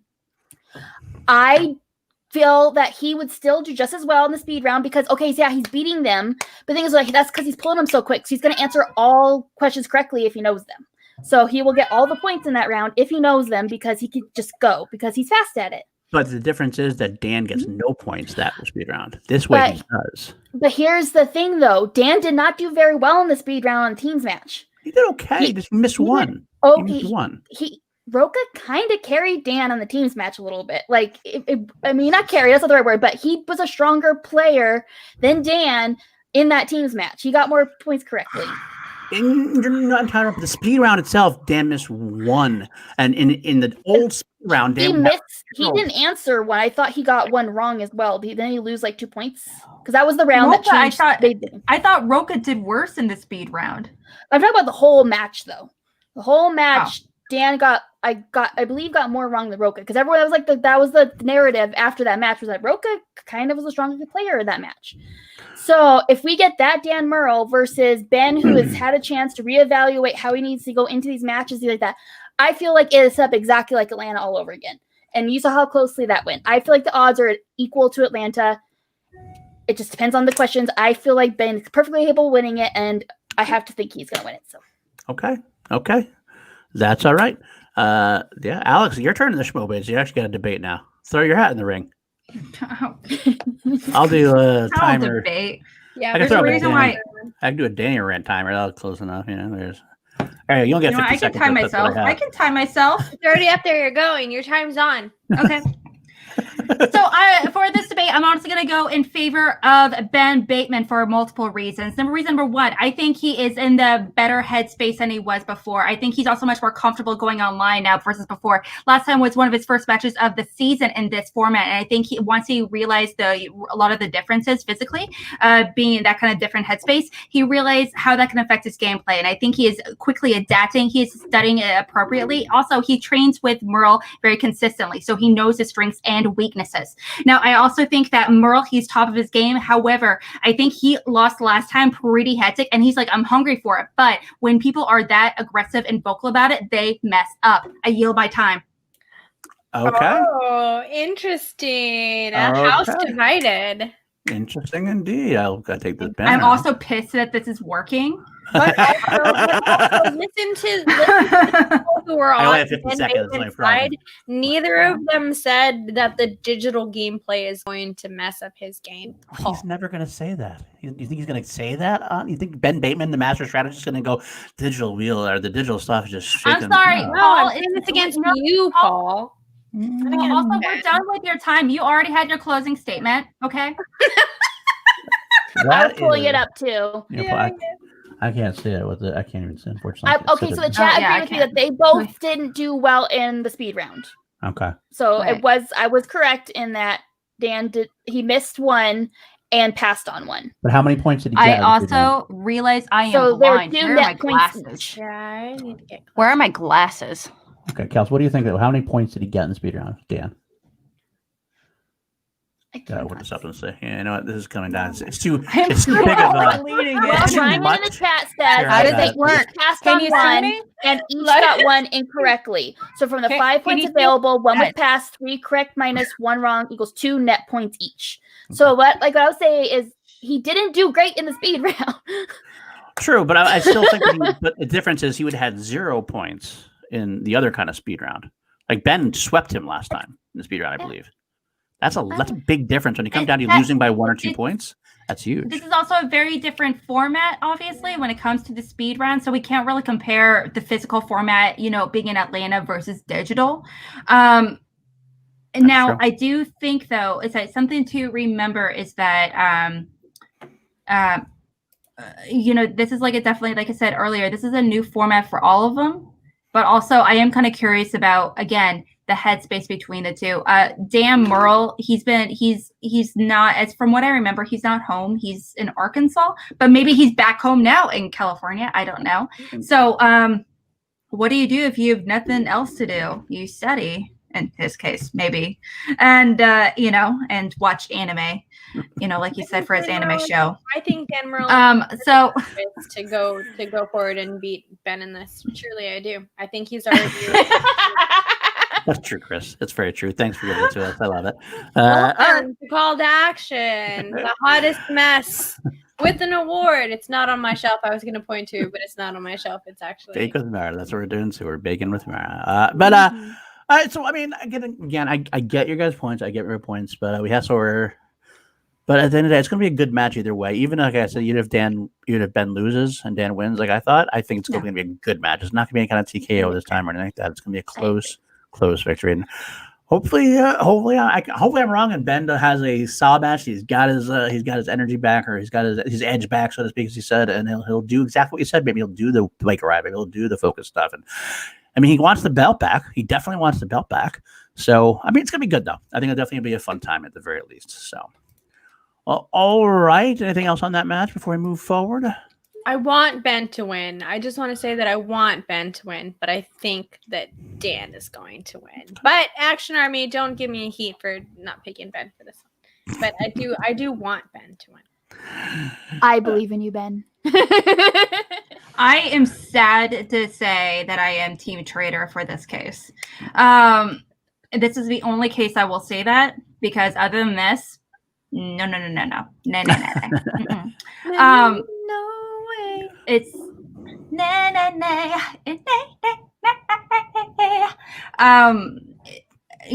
I do think that also Ben, he's been kind of vocal about some stuff he's been doing to improve personally, and do stuff, help stay focused and everything, because obviously this is definitely being part of Schmoedown. We watch this for fun. It's something we do because we genuinely love it. Everyone here, I mean, we're part of an after show just because we want to hang out and talk about Schmoedown. I mean, it's so much fun. But thing is, these competitors, they work so hard and they get, in theory, very little from it. They get to be part of an amazing community, but let's face it, they're not getting paid all that much, maybe in a pizza slice here and there. There's no true long-term benefit. They're not winning $10,000 from getting the belt or anything. So the time and energy they're investing into studying, preparing, working together, part of a faction, part of a team, on themselves to improve, and watching these movies that they do not want to watch. I'm talking to you, Green Lantern and Daredevil. It can be very taxing emotionally, physically, and psychologically on a competitor. So I do think we have to also take that in consideration when we're talking about, very true. I think, not just competitors, these that we're talking about for this match, but just in Schmoedown in general. Very true. I just want to say, Dean, I never said that. I am not Team Bateman. I'm not voting Team Bateman. I'm always Team Guy. Never even this match. So never, don't say that. One person of wisdom on the screen right now. That's true. So and that's sad. Very sad. Very sad. All right. Last couple things we can talk about real quick. I do want to throw up these real quick. That's the standings after Friday's match. Finstock Exchange back in first. Unfortunately. Yes, Swag dropped down. Swag drip down a little bit. Drip, baby. And drip down to second place. You got interruption. Working Mercs and Den. It's not looking good for the usual suspects, that's for sure at this point. Are you surprised? Yeah. What a bummer. So that means, with the tournament we got coming up now with next week, let's put the updated singles tournament. There we go. Lon Harris will be facing the winner of Ruka Collins. We got Brendan Meyer and Mark Andreyko. Already got that. The Quirky Mercs versus the Rockstars. Chance against Liz Shannon Miller. Corruption versus the Swag, swag. Oh, gosh. There you go. Barbarian to face whoever wins that. So that's good. Zipper to face the winner of Erwin Mancuso. So that's Zipper's representing the dungeon pretty well. Jader and Tom is going to be a big one. That's what Jader is desperately needed win for the Usual Suspects. Whereas Tom's I think he's the sole survivor. JF James White is still in the den, so he's still available at this point. But he's most likely going to lose, I think. So I think at the end of the day, Tom's going to be the only den person left. And you got Riley versus Nemiroff, of course, Finstock Exchange versus Quirky Mercs, and then Snyder of the Rockstars against either Polyama or Marisol McKee. So it looks like it could be multiple changes because you got Finstock Exchange still, you got Corruption still, you still got some swag in there, drip drip. So a lot of things could happen over the next week. So that lead is definitely not safe. Okay, I think we do want to talk about the teams in the next 15 minutes, but before. Really quickly, I'm so sorry. I just want to make a quick statement. I think it would be really interesting to see Marisol against Snyder because a lot of what Snyder does is mental warfare inside of the Schmoedown, and I don't think that he would have the right type of ammo to go against Marisol. So I think that it would be really interesting to see him against Marisol in a match together because Marisol seems like someone who is very cool, calm, and collected inside of a match, and I don't think that Snyder would be able to get to her. So I think it would be really interesting to see those two go against each other. As much as I think that Oyama is going to win, I think that Marisol has a chance for the upset, and that I think that watching McKee and Snyder against each other would be insane. Well, I do also really quickly just want to say we have a visitor in the chat, Mark Ellis, with the $20 super chat. Thank you, Mark, here for cat cameos. Drinking a Bud Light so Jake won't make me do shots. I don't know if that's going to save you, Mark. I don't know if that's going to save you. He finds a way. Also, but congratulations on your awesome show last night. Yes. It was so great. It was You were so there. amazing. You did great. Hilarious show, as always. We'd like to see that. Thanks for stopping by, Mark. My cat hasn't shown up yet, which is amazing. He always comes on my streams usually, but he'll probably pop in before the end of the night. Well, my dog is asleep over there. I'm the only one with the dog here.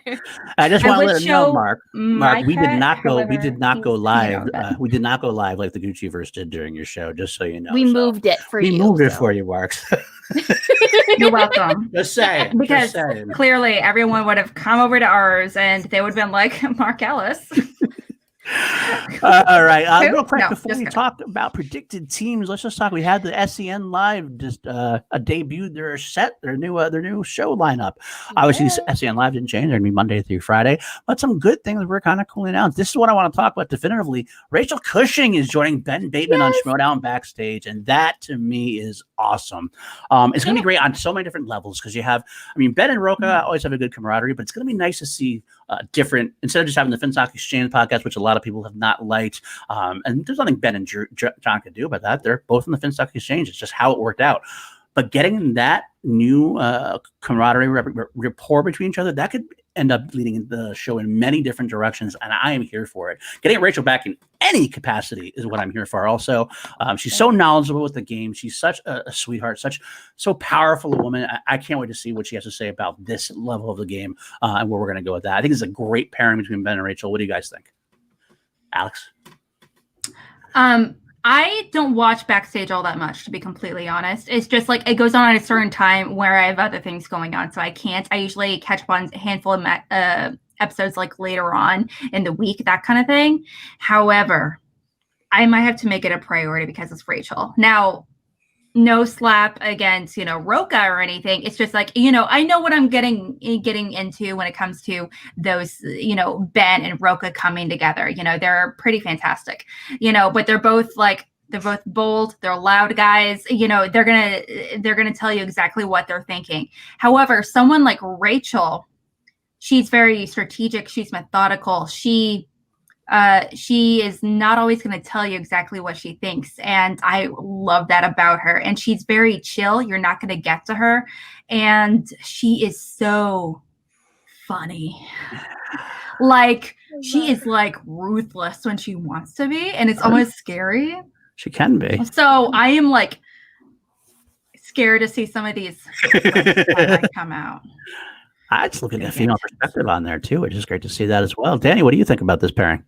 I'm very excited about this. And again, no tea, no shade to John or Ben, but there are plenty of times where I've seen backstage kind of just get caught up inside of one argument, and it continues to be the rest of the show. And sometimes it's not really fun to see. It's interesting to get the dynamic between the two of them and them being on the same faction. And then a lot of times when people have questions about the faction that is doing the best inside of the league, I think it is great to get that perspective from the two of the most active players inside of that faction.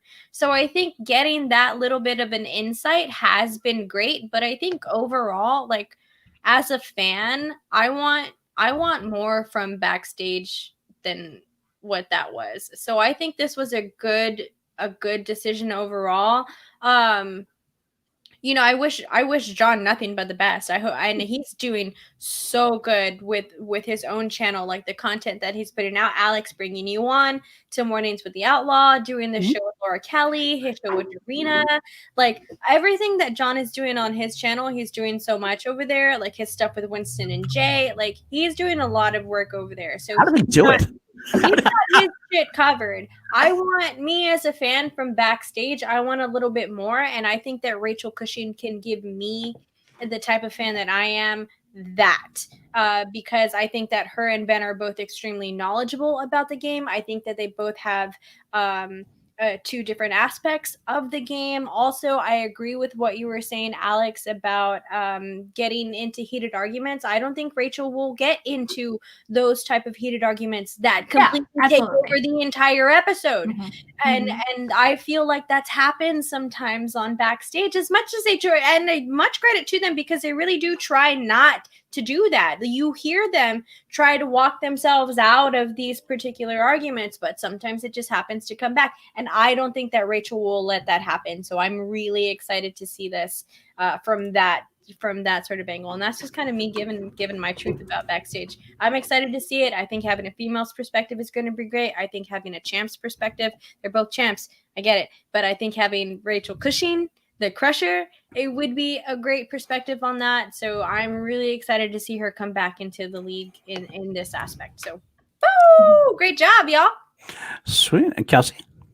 I don't feel like there's much I can say that hasn't already been said. I love it. We're having a female presence on the show regularly. I feel like that's super important with Schmoedown. It's we the women in Schmoedown and the women who love Schmoedown, we need to have our voices heard, and I think Rachel's a perfect vessel for that, which I'm super excited, because she is not only so smart, she is so elegant and poised with how she says things that you want to listen to everything she has to say.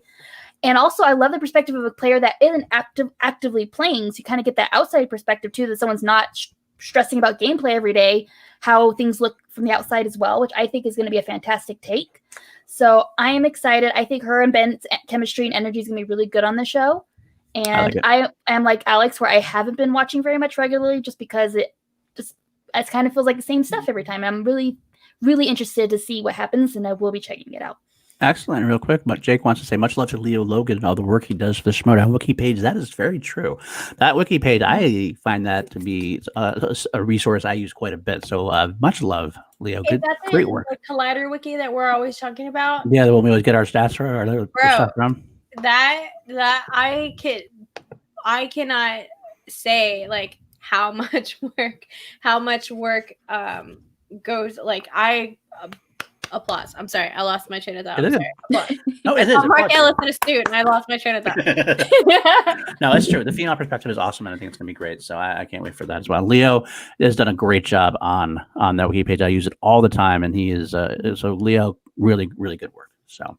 Other shows we got coming up. We got on Mondays the Winston Show, the Inner Geekdom Show with Winston Marshall, and this is a great concept. They're taking Inner Geekdom questions, like they're taking match questions and using that to deep dive on this Inner Geekdom stuff. I mean, this is all of the stuff that the Inner Geekdom players, it's almost like a study guide for them in a way.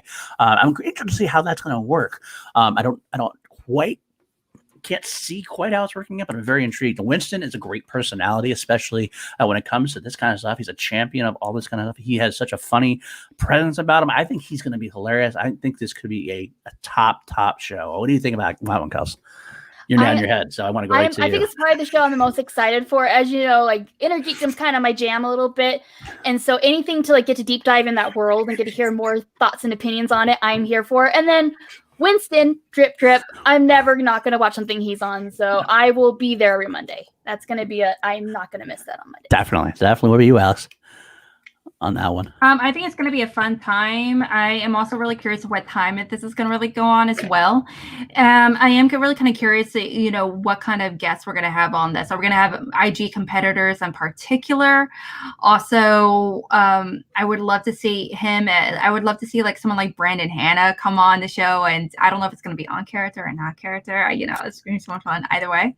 But also. There's the cat. There's the cat. She heard the cat pinions. Here's the call. Cat pinions. I will say, that's going to be great. Sorry.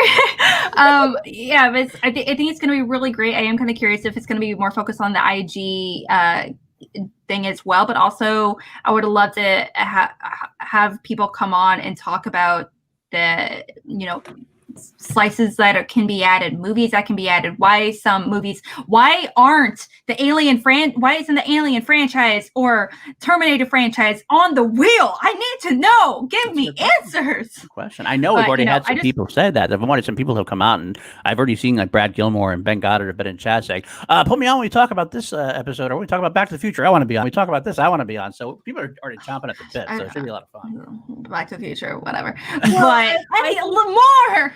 I think that's what's going to be the fun aspect of this show, is that we get to have that fan interaction, to have that dialogue for it, because I feel like out of all of the divisions inside of the league, Inner Geekdom is one that we don't really get to interact with the most. Star Wars also maybe, but I feel like finally having a show like this is going to be great. Also having Winston on it is chef's kiss with that. Like that's such a perfect host for that sort of thing, because it's gonna make it fun.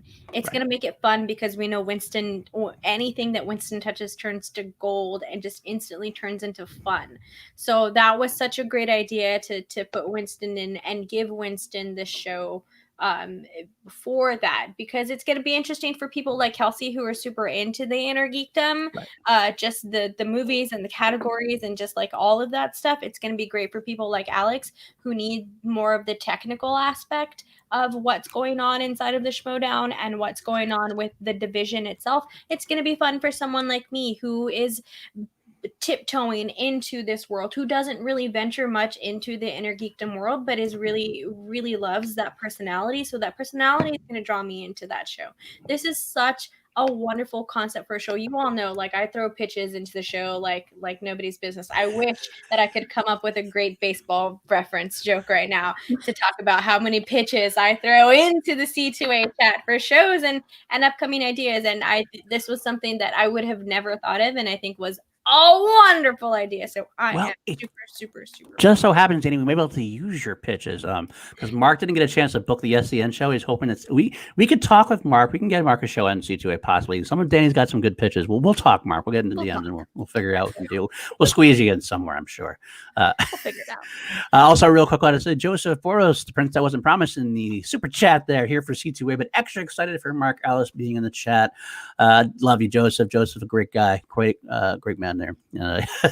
Mark took a swig for you, but the rest is for a great host tonight. Mark, thank you. You are the man, Mark. You are the man. But let's talk about these other shows we got coming out here. We do have an exciting show. Dan Murrell. All my movies with Dan Murrell, going through his entire Blu-ray collection. That's going to be a fun time. The big physical media. I know Will Bibiani and PJ Campbell were both talking about how it's great to see somebody going through physical media. And who else to talk about movies with Dan Murrell? I mean, that's great. That's a big win to get him on SEN, considering he has his own channel now. I think this is going to be a fun show as well. Are you looking forward to this one? Go ahead, absolutely. Kelsey. And one thing I like to say is, like, when we had him and Mara on, they were kept hinting, like, well, he's going to be a bit busy. He's got some stuff coming. He's going to be a bit busy. We can't talk about it right now, but he's going to be a bit busy. This just came on, like, That's at least one of the things they were talking about. Very excited to see. I felt like a little Easter thing. I'm like, I knew about this, sort of. What about you, Danie? After watching Chill and everything else, are you excited to see Dan talking about all this, all the Blu-rays? Again, this is a wonderful concept for a show. Not only it's not just picking a movie out of his collection and saying this is about this movie. It's about why he decided to buy that physical media. And I think it's important to, there's a lot of people that are really into physical media. I wish that I could be. I unfortunately cannot and have never really been someone that prioritizes that. I don't mind buying it, but I think it's such a fun concept for a show, especially because Dan Murrell is so knowledgeable. So I think that anyone who is a fan of the Schmoedown would enjoy this type of show as well, because you got to enjoy movies and you got to really enjoy Dan talking about movies. Because if you haven't heard Dan Murrell talk about movies that he loves, or even just talk about movies in general, really, like just listening to just listen to Dan Murrell talk. Okay, yeah, just listen to Dan Murrell talk. It's good. That's a win. And maybe we'll get lucky and maybe Mara will make an appearance or two on there as well. So that'd be great. All right. Well, Alex, are you looking forward to this, Alex? Yeah, I mean, it sounds like a really fun time. I love, obviously, anything that talks about movies, I'm so here for. Also, I think he just has a really great perspective. I think he's really funny. He's a really cool, chill guy.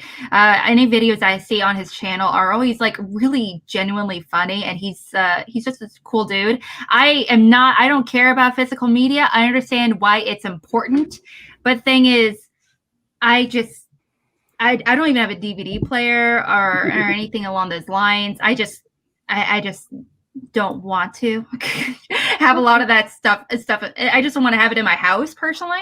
But I understand why it's important. I like the idea of having like commentaries and stuff like that. But outside of that, I'm like, cool.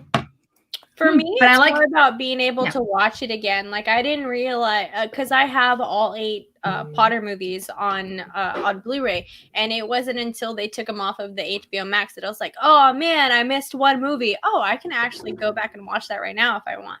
So I think for physical media, that's really what it is for me, is being able to grab the movie whenever I want and put it on. For me, it's for art. It's for like, okay, I'm going to alphabetize them now. Now I'm going to put them in chronological order. Now I'm doing by release date. Now I'm going to sort. And so I just rearrange them every like 2 to 3 weeks, and it's fun. Yeah, and then I never watch them because I have them digital. I write too many books to buy DVDs, so that's really my problem. All right, we got two more announcements for shows. This is the one I'm looking forward to. We were going to have, like I said earlier, we're going to have Jen Sturger on to talk about this. Hopefully next week when she comes on, we'll talk about it. Jen and Brad doing Coming Up Next. If you've been watching these previews that they've been doing before the pay-per-views, doing Monday previews of the matches, they have had a great camaraderie together, great rapport. I love watching Jen and Brad together, and I think this is going to be a fun show. Different from backstage, but it's still very Schmoedown related, probably very concentrated on what's coming up specifically is what I assume. And go through it again. We'll get to talk to Jen about it next week. But I just love these two together. They know the game. They know wrestling, that aspect of it. They know trivia. They know movies. I think this could be a lot of fun. And I love Jen Sturger, and I've been missing her from the Schmoedown. So any way we can get Jen back in the Schmoedown is a definite win for us. We love it, Jen Sturger here. Wish you the best. So that's what I'm really looking forward to. And Brad's awesome also. I think the boat is great. So these two together, this is a definite must-watch for me. What do you think, Danie? So here's the fun thing about Jen Sturger and Brad Gilmore doing their show versus what Ben Bateman and Rachel Cushing are doing with their show. Jen and Brad are coming at it from like full sports review, and right. I love it. Like that's such a fun aspect to have, where Ben and Rachel are coming at it like the Schmoedown gameplay and more from the movie side of it a little bit, where like Brad and Jen come from the sports world. They are already doing this outside of the Schmoedown. So to bring those two personalities together and put them together for the Schmoedown, I love Brad and Frank together. They have a wonderful rapport.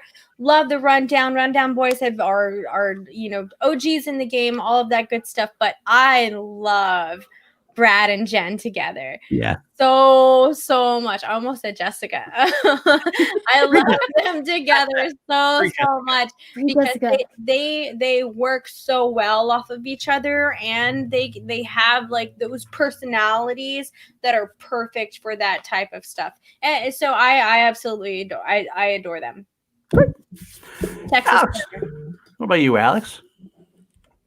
This is so my flippin' wheelhouse. Nice. This is right up my alley. So hard. I'm so excited. Like Inner Geekdom and everything, it's all cool. We can talk about Dan Morrell movies. Awesome. I can't wait because they're awesome people and I love every single one of them. But this is my show that I cannot wait to watch more than all the other shows personally, just because as a manager, I'm all about the strategy. I want the numbers. I am like, we can talk about competitors and going with the gut and everything and, going where your heart is. And that's cool and all. But I want the numbers. I want to know the reason behind it. And I want to go by the facts. I don't want to go by hunches. And hunches are fine to a certain extent. But if we're going to talk about Schmoedown being on the same level as more of the, traditional sports, we got to have these kind of conversations, hard conversations about these competitors in that way as well. So I'm excited. Yeah, definitely. I definitely agree with that. This is right up my wheelhouse as well. And it's a sports thing. So Kelsey, I know you're excited about it. I know as the resident sports ball expert, let me just say. Sports ball. Okay, honestly though, because I don't follow sports. It's not necessarily from like I don't like sports. It's I grew up in a household that sports were not a priority. I got into a marriage where when I would try to show interest in sports, I was like, "You're not a part of this club. Leave it to the boys," kind of attitude. So I'm dying to. I know, right? Anyways, that's not what the show's about. I am dying to learn about like that mindset watching the Schmoedown because I'm still coming at it personally from a movie trivia nerd attitude watching it. But it's my sport. It's the only sport I follow. So getting to see these people come at it, explaining it to me from that perspective, I'm super excited on getting to learn more from that angle, if that makes sense. So I'm excited. I don't feel like there's anyone better that could possibly be teaching me this than them. So I'm stoked. Excellent. I'm looking forward to it all. I can't wait to deep dive. Hopefully next week we can deep dive into exactly what she wants to be doing with it. And that'd be great. It's going to be great fun. I got one more they announced. Well, it wasn't a new show. It was the return of a show. Christian Harloff bringing back one-on-one, and I am stoked. I love one-on-one, and if you ever watched Chilled Action, we've talked about it. Danie has talked about this. Was initially we modeled Chill to be a partial like successor of sorts, a Schmoedown version of one-on-one.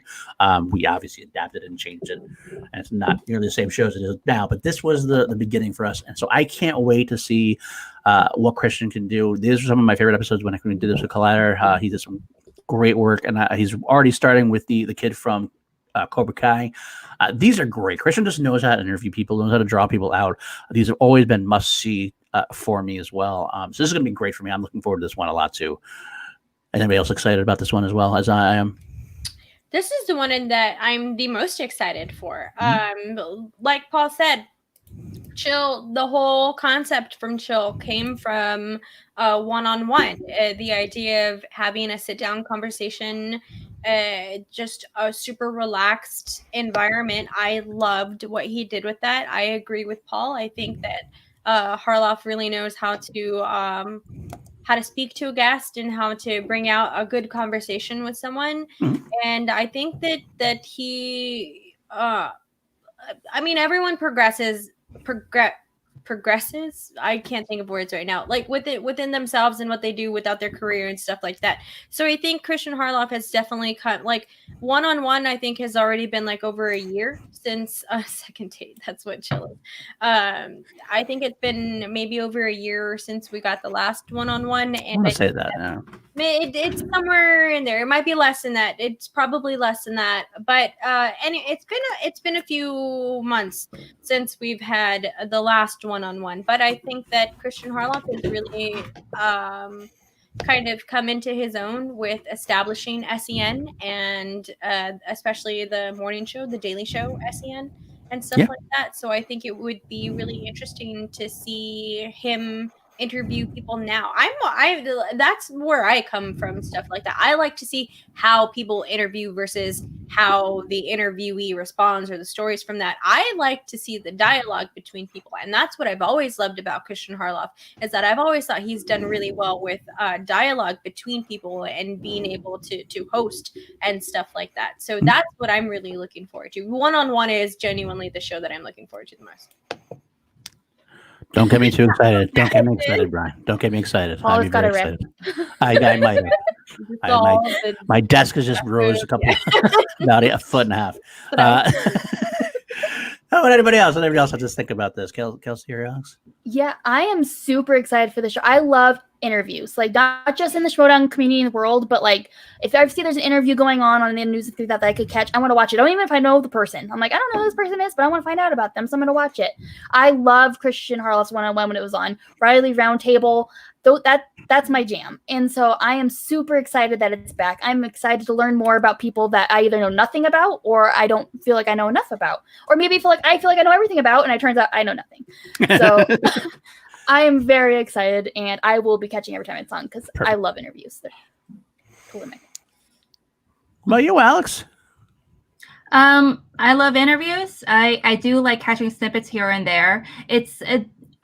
I'm not gonna lie. I don't listen to. I've listened to a handful of those interviews at Harloff. I think there was like the one-on-one.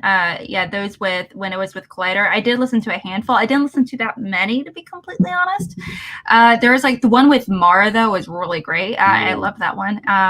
And there was a few others. I can't remember off the top of my head. This one woman from like a lot of sci-fi fantasy shows. I can't remember her name. I know her face, not her name. But yeah, he has. I really wouldn't know. Okay. But no, she's blonde. I don't know. No clue. But Christian, he's definitely one of those people that he's able to really connect with whoever he's interviewing. He's able to really pull out a lot of this information. And, you can sit down for like a 20-minute conversation, yet he's able to really pull something real out of it, which is like very difficult to do in such a short amount of time. But Harloff, he does it. He has the magic, he has the skill. So I'm excited. I will say that, let's see, it's working for Ben's Nerds Institute Patreon, Ben Bateman's Nerds Institute Patreon. A great conversation is also a one-on-one type thing. When Ben Bateman does a great job with that as well. Yeah. So Ben actually did one with Christian, which was actually really kind of cool at some point. So I'd like to see them getting that. I'd love to see Christian getting interviewed Ben Bateman for one-on-one too. I think that'd be another interesting one. So, and that's true. He did do one recently. Christian did do a one-on-one. He did with Josh Trank not too long ago, but it was kind of like where I think he was feeling it out. I think he wants to come back full of it now. That should be a lot of fun. I can't wait for that one. So, I mean, it really truly is a different dynamic talking to a bunch of people versus talking to one person, and a one-on-one conversation is just a very unique way to hold an interview, and I love stuff like that. So perfect. Of course, the last show they announced was not really much of a new announcement, just the rundown always on Saturdays, and Brad and Frank do a great job with that, and Frank's always making enemies, and Brad's always doing his thing. So I love to see more of that too. They're great people, so they're always good to watch. So, but beyond that, that's the end of the show. Listen, we are running a little long on time. I think we're going to save the teams talk for till next week. That's what we'll do. We have Danie rants. That's not. Oh my gosh! It's all your fault, Danie. It's all your fault. I have everything ready. I got my list of potential teams. I got it, guys. I got the magic ticket. Save it for next week, Alex. I put it in your wallet. Put it in your. Put it in a safe place. Put it in your I'm gonna rub it with my Team Action coin. Put it in your refrigerator with a magnet and save it for next week. Save it. Put a plug in it. We'll do it. Juju, good juju. Put on that good juju. Yes, the guy should do magnets sometime. I would love some Team Action magnets. I did see an action. I don't know. I usually had an action carafe, like a whiskered decanter. Like they had that. I don't know if that the whiskey decanter with 2 cups. Oh, that is. I work for them. They haven't told me. Like this is going to be. I'm wondering if that's a merchandise item or not. If they just made that for themselves. I'm kind of hoping because I didn't get one. I work for them, so Ben and Drew better get me. Look at you, Paul. I will start drinking. Like I want that decanter. To have that decanter. I will put something in it. I'll stop drinking straight from the bottle. But anyway, guys, we do have a little bit of time. If we do want to dedicate time for questions from the chat. So any Streamlabs, of course, will be prioritized and stuff like that. Super chats as well. We will start plugging our things to do from this week and everything. And actually, right there, I'll go with that first one. No chill tomorrow. We're actually taking a week off for one of the first times in a while. We took a week off to. We're actually moving too, by the way. Also, chill will be on Sundays from now on. Just for anybody who didn't catch that last week, we went with Dan and Mara. We went on Sunday and happened to be. We hadn't moved yet, but then after we made it for Sunday, ended up being a permanent move anyway for at least for like 4 months. So from now on, it will be on Sundays for the next 4 months. We do have the ad for that one though, so I will play that while you're getting the chats or questions ready, and we'll talk about else. This is our guest for next week. Get it.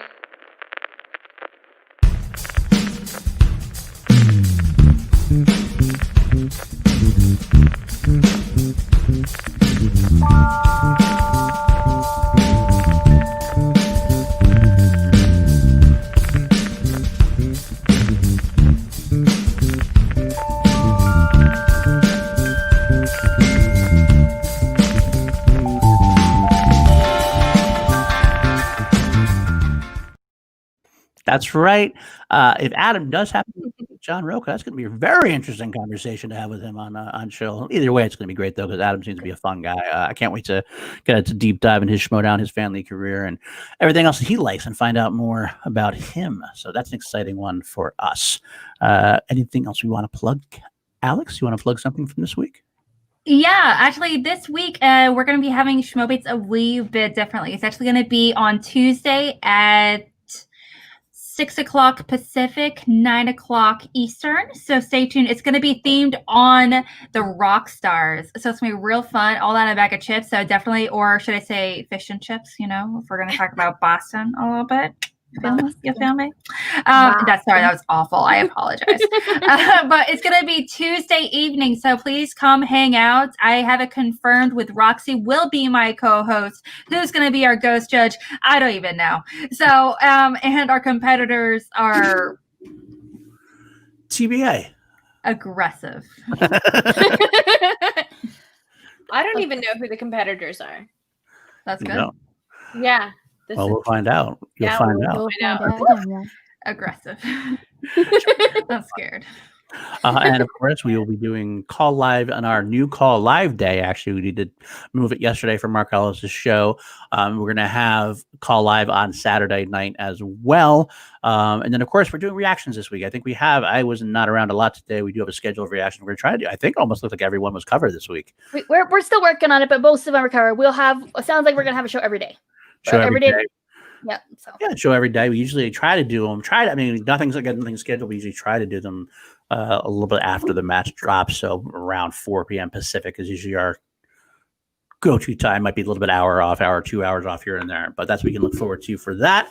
And then that's our run of shows this week. So any questions from the chat about Schmoedown, about anything you want to talk about, we'll take about 10 minutes if you have them, or if you want to just get out of here, we're more than welcome to get out of here as well. It's really up to you. It's up to you guys what you want to do. Of course, I have something to plug really quickly. You do, Danie. Okay.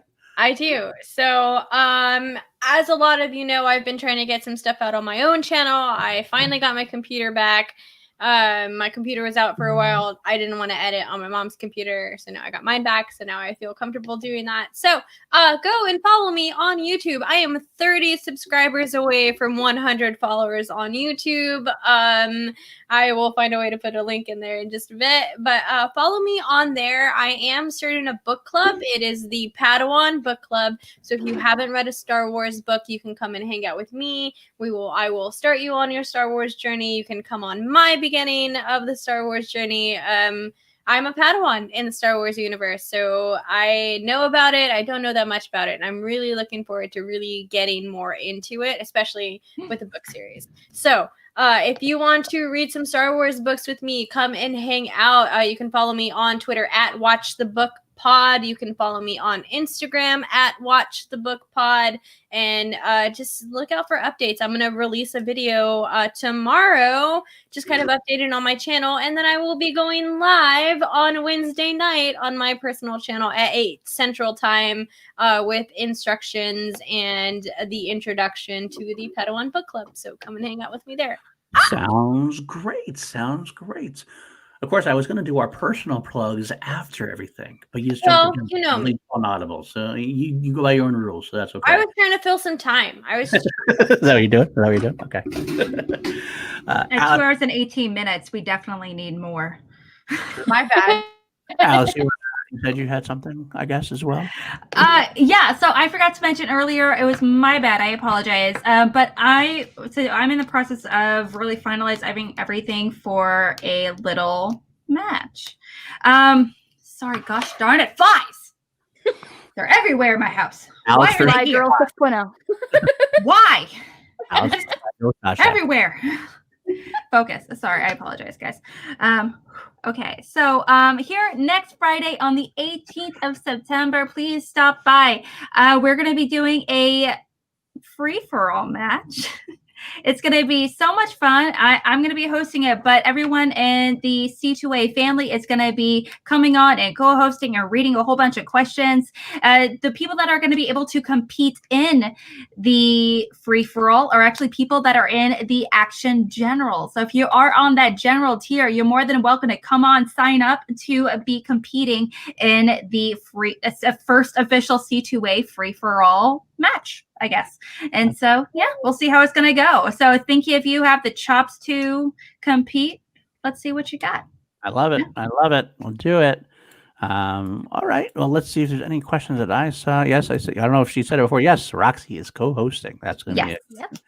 And yes, fish and chips are English, Alex. Just so they're not Boston. They're everywhere. I also are you saying Boston isn't English? Are you kidding me? Isn't it in the New England area? Like, isn't that? It is in New England. My dad's from the Boston area. Yeah, that's pretty darn New England. They say fish and chips in there. I've been to Boston all the time. I've never heard it, but that's okay. All right, You've never heard of fish and chips? I've heard about it in Britain. I've heard it in I've only heard that.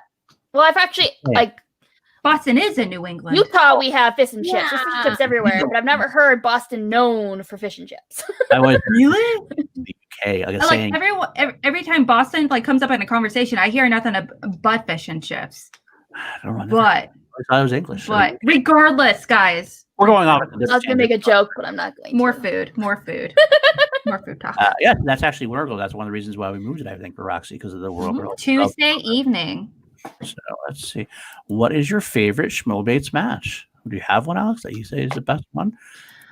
The Action Guys. Well, doing it with Ben Bateman and Andrew Guy was a real fun one. Also doing the debate with Harloff as co-host between Bibbs and Ben was very stressful. That's fun. More stressful than fun. But in a great way. It was a learning experience. But yeah, also Danielle. Shout out to Danielle being one of the best arguers, debaters ever. Seriously, holy crap! Thanks. It's fantastic. Yeah, she was great. She was great. I would say I also love the movie guys one just for sheer lunacy and that was my favorite. That was fun. Stress. I was so stressed with that one. So stressed. I was like, I get it. Kelsey, do you have a favorite? Is that your favorite one too? That was probably my favorite, but also I would say Ben versus Drew. Anytime there's an Action Army rivalry thing going, I'm there for it. I'll take the bait. So that's probably my second favorite. What about you, Danie? I mean, it's hard not to say the ones that I was in. But the Action Army ones are always fun. I really did kind of like the movie guys ones. I get where there are certain times where I was like, oh, I'll take it a little bit more seriously, guys. But still, it was a lot of fun watching it. But other than that, I think I love this show so much, Alex. I'm so glad that we put it on the channel because it's such a fun concept and such a fun idea. And I just can't. I do not see the show slowing down at all anytime soon. So I just want more people, like I want more people to get involved with the show. Like, I feel like that's such a weird thing to say. Like, that's what I was gonna say, and I feel like that's such a weird thing to say because I do feel like it has its audience, it has a great audience, and great reviews on that show forever and forever. But I cannot wait to see like what you do more with that show in the future because it's such a fucking great show. I love that show so much. And I love the new. I don't know if don't make me cry. Comments, but like I watch the show weekly because it's one of my favorite things to watch. It's so much fun. So I love the new format too. I want to say that the whole when we switch the judges thing into the whole ghost judge. I love that new format change. It keeps it fresh. Chef's kiss. Brian Nussbaum, favorite guest on Chill. That's a tough question for me. I know that much. Which do I want to chop off? I think I gotta tell you, behind the scenes, it's funny. We all like every time we finish one, and every time we're like, "That was our best episode yet. That was our most favorite, our favorite episode yet." We've said it about. We've had like 50 episodes, 50 or 51 episodes now, and like I think we've said it at least 46 times, probably. Every single time after an episode, we're always like, "Look, I know we said it last time, but this time, this was." My favorite episode. To kind of answer that question seriously, favorite guest on Chill is always kind of hard to gauge because some people give you more, some people kind of understand the concept a little bit better. Some people are more their character than just being relatable, and I don't relatable is the wrong word to use, but I think overall honestly, Mark Ellis was legit one of my favorite guests to have on. Kate, I think is so good. One of my all-time favorite ones just because she's just such a fucking fun personality. It's hilarious anytime that she hangs out. Mark Riley is also someone that I have to put in like in a high tier just because like I can't wait to have Mark Riley back on Chill. Like that's going to be a fun episode for me. So those are the episodes that I think stand out the most. The 50th episode with Ben and Drew was a lot of fun for me personally, but like if I had to, like those are the few that are coming out, but really honestly truly like it's a labor of love every single episode, so it really is like asking me to choose like which finger do I want to chop off. Nice. I will also throw out a few other ones. It's just like, again, these are not favorites, but the ones that are kind of sticking out. And just as you add, I think about it, Kaiser was a whole lot of fun. He's like went off in so many different directions. Dan and Mara were also much fun. Christian was really cool to be on with him. That was a kind of watershed moment for us. I want him back now. Like I want him to be the next one that we. Yeah, exactly. Bibbs was fun as well. But they're all really good. They are all Mark and Draco. Coy was another one. Coy that was fun. I was gonna say Coy is my favorite one because first of all, you guys never really seen me going, but when I get going on a topic, I talk at Coy speeds, particularly about comic books and things like that. So like I'm on that level a lot, and so like I just feed off his energy a lot of the time. But also, no other Chill has gotten me so sidetracked from other projects I'm working on because I know I'm reading Saga. Now I'm reading Sex Criminals. Now I'm reading Dark Knight Returns. Now I'm reading what else do I got sitting here? Like so, because it's all true. Like I've listened to her say where she's at with each of these, and it's I'm reading them too. I'm reading them too. I'm not as far as Kelsey is at this point, but I'm reading them. Yeah, so Coy was my favorite probably because, like I said, it made the most impact on my day-to-day life compared to other ones. You have a favorite, Alex? And you're watching times you've been on? Honestly, there's been quite a few of them. I mean, they're all fantastic. I love the format, the core group of questions, obviously. Some of them that really stick out to me would probably be Bibbs. Rachel Cushing was really fantastic as well. Can't forget about that. I think I didn't know what to expect with the Rachel Cushing one, but she's just so insightful, and I feel like she's one of those competitors that we know a lot of her, but we didn't really know her all that much until that episode. Because she's a very private person by nature. She doesn't like to put out she doesn't like to, she's not in Schmoedown anymore, but she is this Schmoedown legend. And we didn't really, be able to hear a lot about her until that episode. So it was really cool. I also throw out there Jen Sturger, who's going to be on next week, was also a great episode. She went really deep diving into a lot of things we were trying to. Yeah. We didn't say, didn't have to talk about everything, but she went right into everything and she was solid. Yeah. One of my favorite things that happens on the show, and I know that Paul can this happened, the one guest who I can remember this happening with once is like with Christian. Like, we have a specific set time. We always ask, like, when do you need to leave? Like, do you have a hard out? Like, when do you have to leave? And Christian gave us a time, and then in the private chat, like, while we were talking, he was like, we can go on. We did actually on air. She said it on air. He goes, you know what? I'm having fun, but we got another 10, 15 minutes. We can go. Or like that.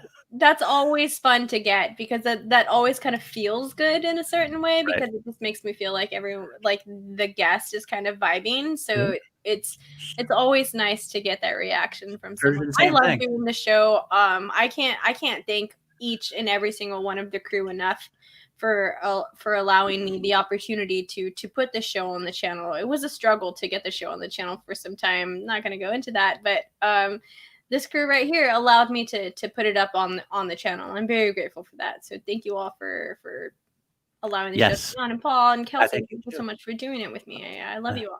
I thank you guys too. All right. Before you talk more, to make this a whole episode, love how much we love Chill. We'll go to the next one. Prince, it wasn't promised. Who's going to be the Bears starting quarterback? I feel this is directed at me as the Bears fan. It's going to be. Wait. All right. You ready for the most epic Danie rant ever? Okay. I were offended for no reason. About the Bears. No, dude, no, just I'm a Bears fan. That's why I know it's particular. I will say it's gonna be Mitch Trubisky at first. Unfortunately, it should be Nick Foles, and I hope it's neither of them by the end of the year. But next year, I hope we have a new studly quarterback, because we fucking suck and we have like 20 tight ends. But I'll move that on because it's not a sports show, and I don't want to. Sports ball. Party Justin Dayson, PLD or Ed Harris. This is a collective response from all four of us. We all four pick Ed Harris. Ed Harris. No. You're gonna go PLD, Alex. What? You're gonna go PLD? I don't want to go Ed Harris or PLD. Oh, that's another hot take, Alex. You know Always what? a hot take. So. I guess Ed Harris. I don't want Ed Harris. I don't want so much Ed Harris. I just want to avoid PLD. Sometimes just you to gotta clarify. I get it. But also, who is Harris? I don't know. Only the greatest. Who he is, really. What is Ed Harris? He is a phenomenal. Why is Ed Harris? What? Let's move on before I start losing my cool to throw my hat. I used to do it with Alex all the time. That's when Kelsey hosts. Favorite Ridley Scott movie from Leo Logan? That's a great question. I like Ridley Scott as a director. Movie trivia people. I love it. Okay. So he's done quite a few movies. Everything from Body of Lies, Alien, Prometheus. He's done Kingdom of Heaven. He's done A Good Year, Gladiator, Black Hawk Down. The Martian. He did Body of Lies. He did Robin Hood. Badly, but yeah. Oh gosh. He did so much more. To me, Alex is coming on. Yeah, but Alex did the whole filmography. I don't know. Thelma and Louise. I think he did Thelma and the Louise. Yes, he did Thelma and Louise. Yep. Shoot, that's all I got. Oh wait, American Gangster. That's what you want, American Gangster. You're gonna go with American Gangster? Okay. Danie, do you have a favorite one? Are you looking? I'm looking at the IMDb right now. So I know I am too. Favorite that I've seen, honestly, it's between Gladiator and G.I. Jane so far, just because of where I'm at in it. I have never seen Gladiator. Now I'm like pissed. Wow. No wonder you're on Team Bateman. Wait.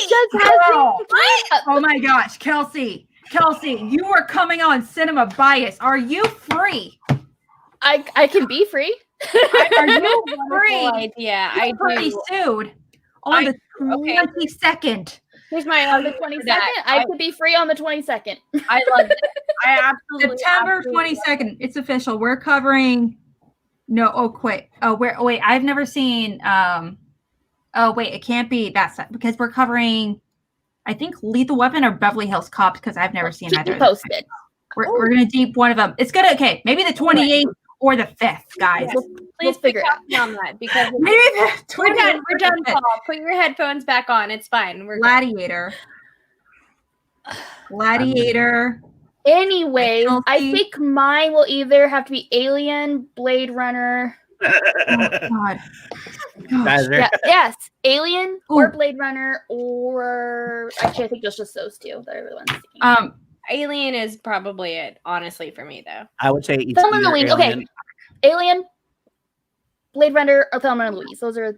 Forgot about Blade Runner. Yeah. I would say either Alien or Blade Runner myself. I think I'd have to go with Alien, but Blade Runner would be a very close second. I do really like Gladiator, and I actually am one guy who likes Prometheus a lot. But I know that's a minority. I like Prometheus, but I wouldn't say it's the best Ridley Scott movie. Like there are at least 7 other movies that you can put on top of Prometheus. I think I would just want to push a little bit because I know it gets a lot of shit on. So I just like. I liked it. I thought it was great, but I love anyone that ventures into lore, and I feel like that's what Prometheus was doing, and so I completely give like props to the writing team and Ridley Scott and all of that stuff to try to get more lore out of that franchise. And I think it was a shame that a lot of these lamos just didn't catch it. So whatever. I made it back off when he did Alien Covenant. He backed off. Clearly, I didn't like Prometheus because I didn't get a lot of the references. No, I actually have been told. That's not a smack at you. I just want to clarify, Danielle. Yeah, it's like I remember mentioning that on Morning to the Outlaw, and I was told I'm probably not smart enough to get a lot of the references, and then at that point I just gave him a finger and blocked him. So I was like, F you. Like, who are you? Who cares? But okay, I changed my mind. My favorite Ridley Scott movie is the director's cut of Kingdom of Heaven. Oh, okay. I do want to clarify director's cut because the theatrical release is total trash. It's Kingdom of Heaven is actively a great film. It is also my favorite performance by Orlando Bloom and Eva Green. But it's a wonderful film detailing a part of history that's almost never talked about. Well, I mean, on film at least. And it's beautiful and really great. But it all actively makes sense. And it's just so great. It's great. Hot take. I'm not a fan of Orlando Bloom that much, to be honest with you. I don't really like him that much. I think he's good at what he does. Well, Orlando Bloom's not a fan of you. So it's all good. I like him as Legolas. I like him in Pirates. Also probably a better actor than Ed Harris. So, you go fuck yourself on that one. Much as I love you, you're going to bring out my anger. Those shots were fired. Who's Ed Harris again? I like Orlando Bloom. Why is Ed Harris? He's a fine actor. I think he's fine. Hello there, Shug. Love to see you in the chat. I love Shug quite a bit. Or Ferris. Or Ferris, but I'm gonna guess it's Shug. I'm gonna guess Shug. I'm gonna guess it's Sugar. Sugar. Shuggy. Any other questions in the chat? I'm looking real quick. I saw one that jumped out at me. I have a bad answer for it, but it jumped out at me. All right, go ahead. Throw it up there. What movie describes your life? What movie is of a girl laying in bed watching Smallville for 12 hours a day while eating spicy pickles? Because that's I love me some spicy pickle. That's my life right now. What was it? The American Pickle? I haven't seen the American Pickle yet. I've heard good things. That's actually not a bad movie. It's actually kind of. It's a great movie. I was watching Smallville and nothing else. What movie describes my life? As much as I want to say Practical Magic is that movie. Girl. Yo. Yes. It's probably more I don't even know, but that'll be the movie that I wish it was. Practical Magic. I don't know what my movie life would be. Probably something with John Belushi, probably. Blues Brothers would probably, or maybe, no, you know what? Fuck it. I'm very Clerks. That's probably my story of my life. Where I get to insult people but talking about movies all day. That'd probably be my life story at that point. Okay, I figured out my movie. Just the part of Birds of Prey right after Harley and Joker break up where she's just like crying all the time and squirting cheese in her mouth and stuff. That's my life story. Oh, Kelsey, honey. I relate so much. Right. Not my cat's here, by the way. Or probably not here anymore, but just in case, there's the cat cameo from Indiana Jones. I know, Marty McFly. Indiana Jones, Marty McFly. How are you? Best cat name I've ever heard. Sorry, y'all. But either way, Alice, did we have a movie from you? Was I missed? I feel like this is a very difficult question. I feel like this is almost impossible to do. But instead of a movie that actively describes my life, because I can't think of one, I'm going to choose a movie that I wish described my life instead. Okay, there you go. And that would be Men in Black. Here come the Men in Black. Okay. Okay. All right. Here comes Ever. Can we just have like a Women in Black and like the three of us just go fight aliens? I'm down for that. There you go. Galaxy Just bounce with me. Just bounce with me. Kaiser, you just need to get your head out of your, potato tots you got. You got to get out, get your face out of the trunk of your car, selling whatever Rolexes you're finding. And it's a good experience. It's a little bit of heavy, it's a little bit of lore, but it's okay. It's okay to be educated. It's okay. You can don't be afraid. It's okay. It's okay. It's fine. People are allowed to be wrong. This guy in particular is allowed to be wrong. He's wrong 99% of the time. Mostly wrong. Don't acknowledge what he's saying. I didn't know it's possible to be that wrong, but he somehow does it. Never wrong. Never wrong in my life. I have yet to be wrong. I've yet to be wrong in my life. Well, it's always the first time, but there's a hashtag blame PLD for a reason. I honestly don't know. Jealous, and it's okay. That's okay. But that's true. That's true. Oh God! I guess. Okay.